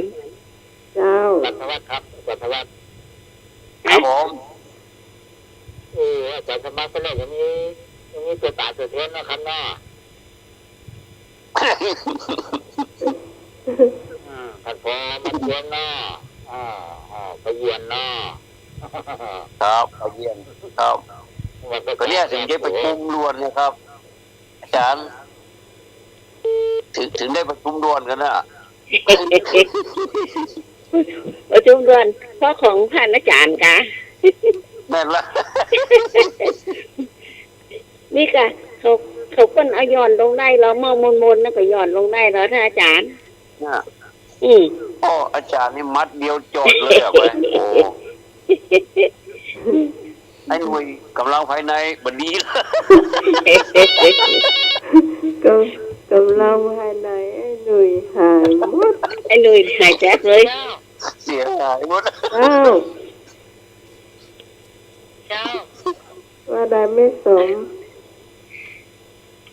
ยอมเทพธิดาโดยใส่น้องแหนงบรรณา น้ำปูกับน้อง น้ำปูเทพธิดาดอยกะ น้ำปูกับน้อง เทพธิดา กับน้องนางบ้านนาน้อง อร่อย เจ้า นะลอ อั ง นลอยกับแม่นก็อ้อแม่นละเนาะ แล้วแกง11โลแกง11โล ฮะ แกง11โล แกง11 แกง11 แกงที่ แกง แม่เฮ็ดห้าใส่ดอกไปโอ้ แกงเดียว เป็นหยังกะ แกง แกง 11 11 แกง11 ไม่ใช่แกงโฮกะ ใช่เดี๋ยวน้องนี่ก่อนไม้โหก แก กับ งปี อัน แกงปี ใช่แม่เดี๋ยวแม่ฟังน้องก่อน อันนั้น12 เดี๋ยว มันเป็นไม้หกกับอัน เดี๋ยวอันยังก็เฮ็ดห้า นี่ ห้านะ แม่น เก็บละ แม่นก่อนอาจารย์ แม่ละ อืม แกงไม่6กับเห็ดห้า อันเนี้ยไม้โหกับเพชรห้านะเตียนลุงใจกับไอ้แซมผิดหัวกันนะ อ๋อติดกระดูกที่หัวกันนะ ขอบคุณครับขอบคุณครับ ผิดหัวกัน ท่านประธานอู้ไปเรื่อย เอ๊ะ ขอบคุณครับ ว่าได้ อันนี้ไม่ทำไรละ ไหนว่าได้ ขอบคุณนะครับขอบคุณหน่อย ว่ารีพล ออกประท้วงวะ ประท้วงว่าอะไร ใครเป็นประธานในวันนี้เนี่ยตัวนะเป็นประธานนะไปประท้วงประธาน ประท้วงประธานผิดข้อกำหนดข้อที่3 3 ชุด 3 วรรค 2นะ 3 2 วงเล็บ1 อีวงเล่นเปรมแล้วไงเฉพาะการเลยจ้ะ หมูเด้ออันนี้หมูเด้อ โอ้อย่างนี้ตัวไฟตัวมัน ประท้วงประธานมาได้ผิดข้อกำหนด ขนาดท่านทวัดจะมันได้ โอ้มันไอ้หนุ่ยโลดกดเพิ่น ไอ้หนุ่ยหายแซ่บไปละ ไอ้หนุ่ยหล่นไว้ซ้อหาพวกแกงยาวอะถ้ามันเจอเดียวเลย โอ้ยครับแค่ตอบปัญหากันนะเขามีว่าไงอาจารย์สมัครก็บอกว่าถึงฮอนคู โอ้โหนี่ก็มีกระวนโจรจ้ะ อันนี้เป็นนี่หน้านะประท้วงกับประธานเข้าในคนอื่นไม่ประธาน เนาะ ครับ ข้อไหนฮะ กระทรวงข้อของท่านอาจารย์กะ บอกว่าฮอนคูเขามีถึงนางลูกพักของท่านว่าถึงมีฮอนคูแล้วตอนท่านพร้อมว่าละเอียดมันมีหม้อใส่หม้อขางก็ได้หรอครับ เป็นพวกเขา มาตรการครับ ครับโอ้เอาเก็บตองหมดเรื่องยังไงนี่ ไอ้หนุ่ยย่องมาเดี๋ยวหาหม้อแกงมาเจอเนี่ย คุณพี่สมัยต้องรับผิดชอบ โอ้ถ้าไปชอบน้ำตาเขาออกแล้ว ไอ้ลุยดีให้แซ่บ ไอ้นุ้ยมาใหม่ไอ้นุ้ย ไอ้ลุยเจอวงเล็บเฉพาะการนี่ การเลยจ้ะ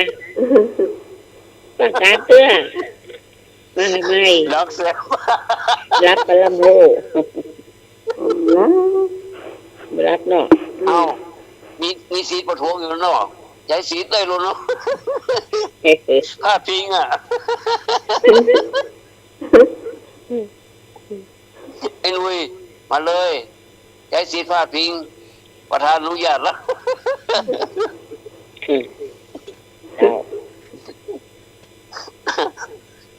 ไอ้เพิ่นจะว่าเขาหาเอาไปว่าไอ้น้องเพิ่น เป็นอย่างนอ รายการนี่เป็นรายการถ่ายวีนะโอ้ย ก็บีทั้งนั้นต้องไปเต็มสักคนกะคนว่าใจว่าคนว่า อัน เก่า เรา ด้วย ไปก็ไปเกี่ยว โอ้ย ที่ ถ้าเต็มนะอยู่ก็เข้ามาได้เชื่อเถอะฟังก็ต้องฟังมาได้รายการอย่างหมูนะ เป็น โอ้น้ำต้นมันเต็มมันดังนะแม่น้อง เจ้า มันดังกระลอกแค่น้อยแสดงว่ามีน้ำอยู่อ่ะอันนี้สวยได้ดักแซบนี่โอ้ น้ำแห้งหมด ผมนะนั่นก็น้ำแห้งก็ เนาะ นั่นแหละเขาก็บอกว่ามันมีบ่มีมันบดังอ่ะเนาะ มันบดังก็มันบดังมันมาต้องหยองมันมีอ่ะถ้ามีน้ำมันโยกมันต้องหนัก นั่นหรอนี่ก็หมดเต็มอ่ะ เพราะฉะนั้นต้องใส่น้ำไว้กล่องเดียวใส่เพิ่มก็ได้เนี่ย เจ้าหน้าฮ้อนนี้เนาะกินน้ำต้นน้ำมอเย็นดีเนาะ โอ้เย็นดี หอมด้วยนะถ้าไว้ขวนอย่างนั้นไอ้พงว่าตะกี้น่ะขวนไว้ของน่ะเนาะ นั่นละสมัยนี้พวกเอาหนังสือพิมพ์ ขวนคือโฮม ได้เดี๋ยวหมดเข้าอยู่ แมงใบเข้าไปอยู่ในนั้นก็มีวะ เจ้ามันต้องล้างก่อนค่ะ แต่งอ่างนะ เจ้า เพราะสมัยตะกอนนออู้ถึงว่าคนไปปล่อยหลวงนี่เปิ้นมีน้ำต้นไปเนาะแล้วก็เอายอดจักเอายอดเสียบไปเนาะ เจ้าแม่นละ โคตรด่า เจ้า ไม่สมเจ้า ไปอุขันอุกอีกก็แม่น้ำตาย้อยติ๊กซิก เฮ้ อันยังก็เจ้า เฮ้เจ้า เฮกะ เจ้า ใช่เจ้า ฮะ มันดังอุกอีกะอู้กันไปอ่ะ น้ำคู่ครับไม่การ น้ำคูกันไปแหบน้ำบ่อ มันดังกุ๊กเก๊กกุ๊กเอง แล้วกับแม่มันน้ำมันย้อยมาปุ๊ด น้ำมันน้อยมาซื้อตังเนาะ น้ำย้อยมาสูดแสงเนี่ยมันไปมันอู้กันอีกนึกไม่พูด เนาะ เป็นละอ่อนหาบแล้วเจ็บบาปะทุกหาบน้ำ ก้อนแหบน้ำเนาะ เจ้า น้ำอันน้ำคูไปแหบน้ำบ่อแสงบ่ ปวดใจนี่มาหาบน้ำมาได้นะปวดใจ กระติกน้ำตาย้อยติ๊กซิก ปวดใจมาหาบน้ำมาได้นะแอวมันแข็ง ฮะ ปวดใจมาหาบน้ำมาได้ นี่ยิงเป็นแนวอ่อนเนาะ ถ้าอะปวดใจหาบน้ำนี่น้ำหกมัน แกน้ำหกก็ลบออกแค่อันก็เป็นน้ำห้าก็ได้ละจัน น้ำหกก็เป็นน้ำห้า ถ้าเป็นยิงมาหาบน้ำเปิ้นหาเปิ้นเอาว่ามันซอยก้น มาหกเหรออันดารัตมาหกเหรอ กับ มันได้ น้ำ ยิ คน วาม ดีคนดี น้ำหกกับน้ำความกัน มาหกเจ้า มา เพราะว่า มาหก อ่า มาหกกับมา มา โด หก น กับโมก5ก็อันกี่เข้ากับหยักเนี่ยอันกี่เข้ากับมาเป็นคีก็ อ๋อ เข้ามาหก มาหกหกห้าหกห้าเนาะโอ้ลำกับหกห้าก็ลำหรอก โอ้หอมเนาะ เจ้าโอ้หอมเอาพี่ก็ลาบตัวหันโอ้โหตองเนี่ยปิ้งเนี่ยหัวลำโอ้เดี๋ยวก็กินหนึ่งละ เอาใส่ตองหลายๆจานหน่อยเด้อเนาะ เจ้า มันก็แกะพอมันหอมตองด้วยหอม5ตัวน้ำหมอ เจ้าเอาพริกแก่รับหอมตัวบวงเตรี แม่ ยม ละนะ ลาบ ใส่ ตัว แก นะ งอย่าง ลาบตัว เอาหนึ่ง หาหนึ่ง ปึง เป็นหาเป็นตัวเนาะปลาลิมใช่ไหมหาปลาลิมเจ้า ถ้ามันมุกแล้วมันเปื่อยนะแม่เนาะ เจ้า เปื่อยมันกินง่ายสุกแล้ว ถึงของกินมันละเฮ้ย เข้าก็มาบ่เป็นขี้ มาหก มาหกหมกหา หมู5นะกันเนาะ น้ำเจ้า อย่างสักหนึ่งคำถามมาไปมา หนึ่ง ถาม คำถา เจ้าม อีก คำถามสุดท้ายเนอะ ใครจะถาม เดี๋ยวว่าเอาแล้วข้าวปังปุ่นก็ได้จ้ะ โอ้ไอ้หนุ่ยของเราอู้กำลังภายในหายแซบ ให้ลุยนะแซกไว้ เป็นยังวะ จูงตาจ้างออกลูกตาหัว อ๋อ ยังเป็นการคำตอบสุดท้ายแล้วกัน ถาม จะถามว่า ถามว่า ชื่อเซียวข ฮะ ำเซียวไอ้เซียวขำเนี่ยน้องมาถามชื่อ คำเขียว ไอ้คำเขียวไอ้เขียวขำไอ้คำเขียว ไอ้เซียวขำไอ้คำเขียวถูกต้องแล้วครับ ชื่ออ้ายมันเดี๋ยวมัน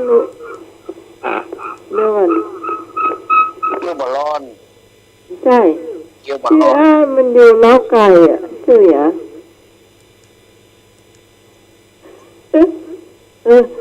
ชื่อน้องมันชื่อเล้าไก่ชื่ออ่ะ ชื่อ น้ น้ อ อง ง ชื่อแล้วไก่ ที่ซุ่ม แล้วไก่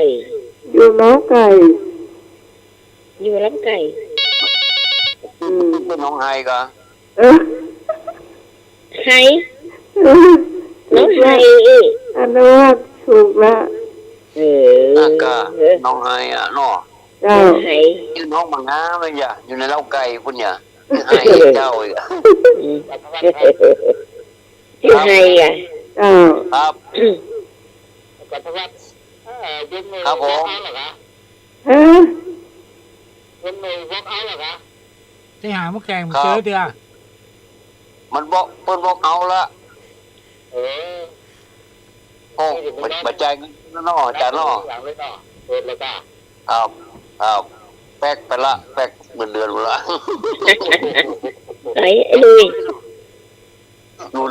ลย เข้ามาได้ว่ะแต่ว่าจะเข้ามาได้ตัวไอ้คงเข้ามาได้ เดจลาแล้วเดี๋ยวดูหน่อยอันนึง โอ้นาฬิกา เอ๊ะ แอน2-3 นาที ก็ได้ บ้าเลย ฮะ โอ้มา อะไรก็ได้ก็ใครหัว ก็จะพูดกัน แกงเนี่ย มาจานว่าเลยเนี่ยฮะจะมาแกมบักอ่ะ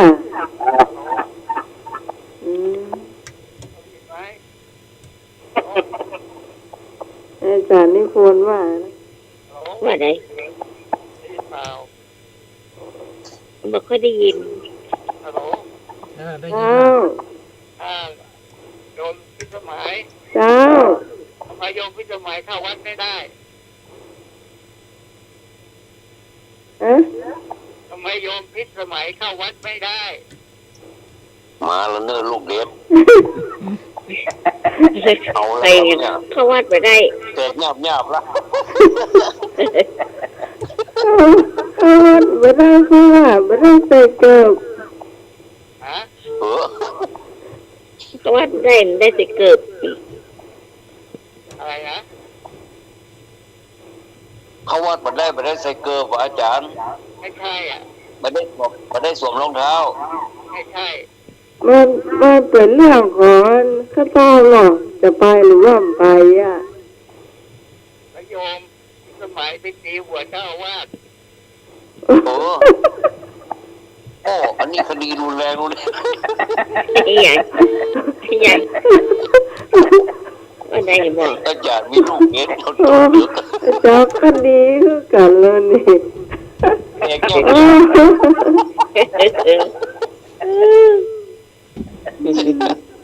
จะได้คนมีจ้ะเจ้า โอ้วันนี้ม่วนเนาะ จากปีนโค้งเชียงดาวมันรับมันนอนด้วยเนอะ เจ้า วันพรุ่งนี้ก็มีคนให้สักคนอยู่นี่ ไอ้ตัวเจ้าได้กา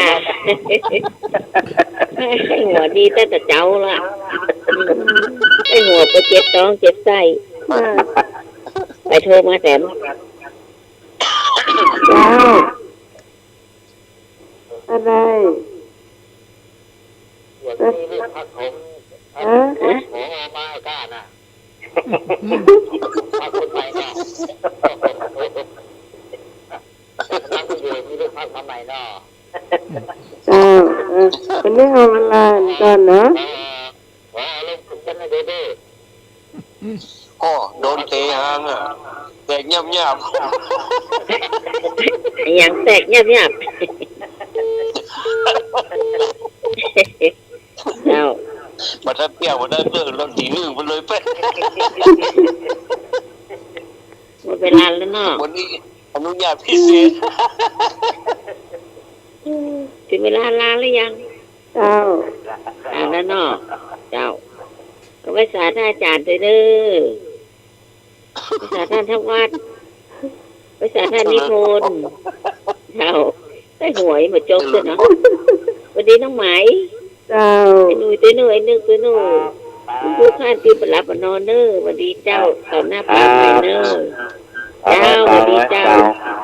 สาธุเจ้า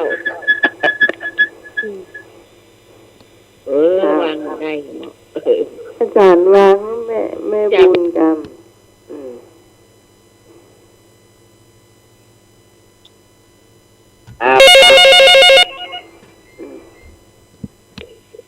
เจ้าสวัสดีเจ้า ครับผม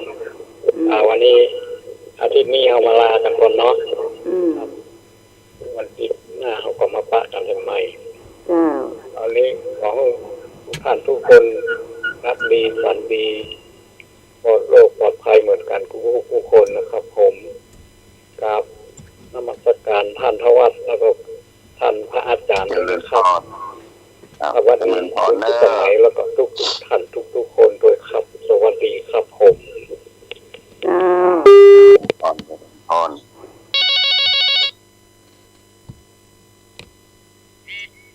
เจ้า ไปสาท่านสวัสดิ์ตัวนะเจ้า เจ้า พร น้องหายตัวนะเจ้า เจ้า ค่ะทำไมไก่เกลียดทุกคนนะเจ้า เจ้า วันนี้ถึงเวลาดึกสมควรแล้วเนาะเลิกหลับนอนกันเนาะ เจ้า วันอันเสาร์อาทิตย์แน่ก็เจอกันเนาะ เจ้า ขอทุกคนหลับดีนอนดีฝันดีทุกคนเนอะลูกคนใหม่แม่เจ้าขอมีร่างกายสมบูรณ์แข็งแรงเนอะ เจ้าขอบ เจ้า คุณนะ น้อง เจ้า ไก่กำลังอันหายเร็วๆนะเจ้า เจ้าขอบคุณนะเจ้าแม่สม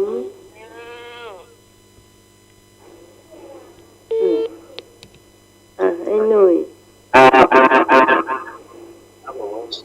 พระอาจารย์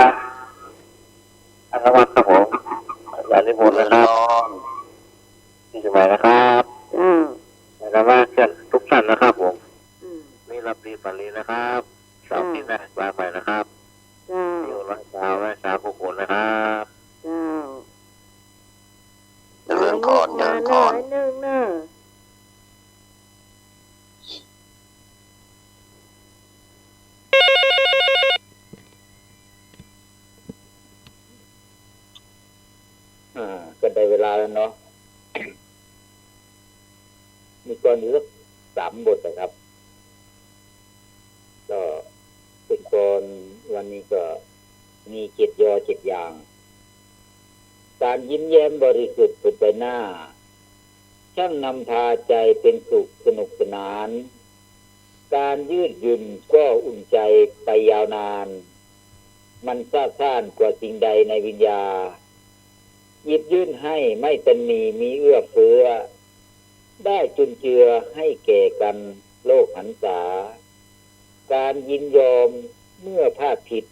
จิตขมาย่อมนำพาให้โอกาสอย่าสาดเติมการยกย่อง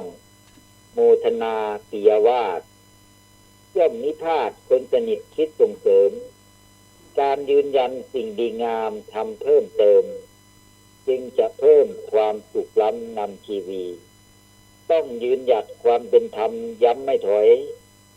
สู้ตามรอยคุณธรรมนำวิถีทั้ง7 ยอทั้ง7 อย่างล้วนทางดีโลกจึงมีสุขลื่นลมน่าโชเบย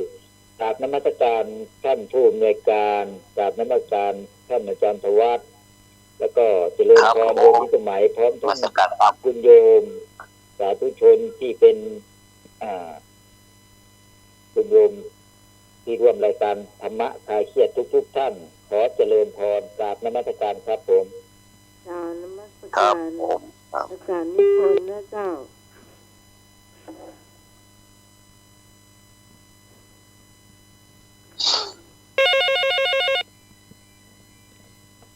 สวัสดีครับเจ้า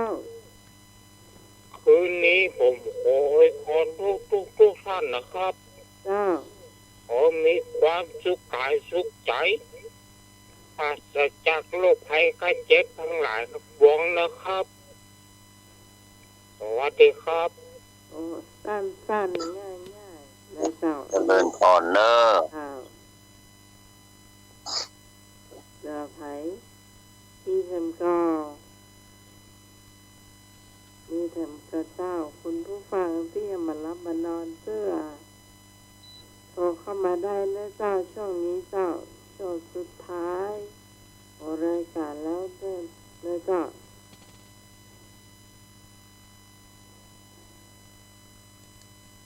มีแล้วก็มีเดียวก็เจ้าลาก่อนนอกท่านธวัฒน์นอกเอาตามจ้ะท่านธวัฒน์โยท่านธวัฒน์ปิดรายการกันแล้วกันเจ้าสำหรับวันนี้ก็ต้องขอบคุณคุณผู้ฟังทุกเสียงทุกสายที่โทรเข้ามาร่วมในรายการสนุกสนานเป็นอย่างยิ่งนะเจ้าเราจะมาพบปะกันใหม่ในเสาร์อาทิตย์หน้าตั้งแต่3 ทุ่มถึงเที่ยงคืนนะเจ้าสำหรับวันนี้ข้าเจ้าพิสมัยสุริโยดอนนะเจ้าจากบ้านนอนตาลตำบลเมืองแก้มอำเภอแม่ริมต้องกราบขอบพระคุณพระอาจารย์พระครูสมวิศวะวรกิจโจนะเจ้าผู้อำนวยการสถานีแล้วก็เมตตามาฮับโทรศัพท์ควบคุมเสียงมาโดยตลอดนะเจ้าจนจบรายการขอกราบขอบพระคุณเป็นอย่างยิ่งสำหรับวันนี้ลาคุณผู้ฟังไปเพียงเท่านี้ก่อนสวัสดีเจ้าก็ต้องขอบคุณเนาะเป็นอย่างสูงเลยเนาะสำหรับเมตตาวันนี้พิเศษก็เล่นพ้องแต่พ้องเป็นธรรมดาเนอะพี่น้องอันใดที่มันผิดมันพลาดก็ขออภัยซึ่งกันและกันเนี่ยเนาะเป็นอโหสิกรรมซึ่งกันและกันเนี่ยคุณธรรมอันใดที่เป็นสิ่งที่ดีก็โอยกันออกไปนะยิ่งคนใดมันกอบคนนั้นก็จะได้หนักเนาะก็สำหรับที่นี้ขอให้บุญคุณของพระพุทธธรรมและสงฆ์ได้โปรดอำนวยอวยชัยท่านมีแต่ความสุขความเจริญเนื้อนมัสการท่านอาจารย์พระครูวัดวรกิจโจที่เคารพนะครับนมัสการครูบาอาจารย์ทุกท่านนะครับสำหรับคืนวันนี้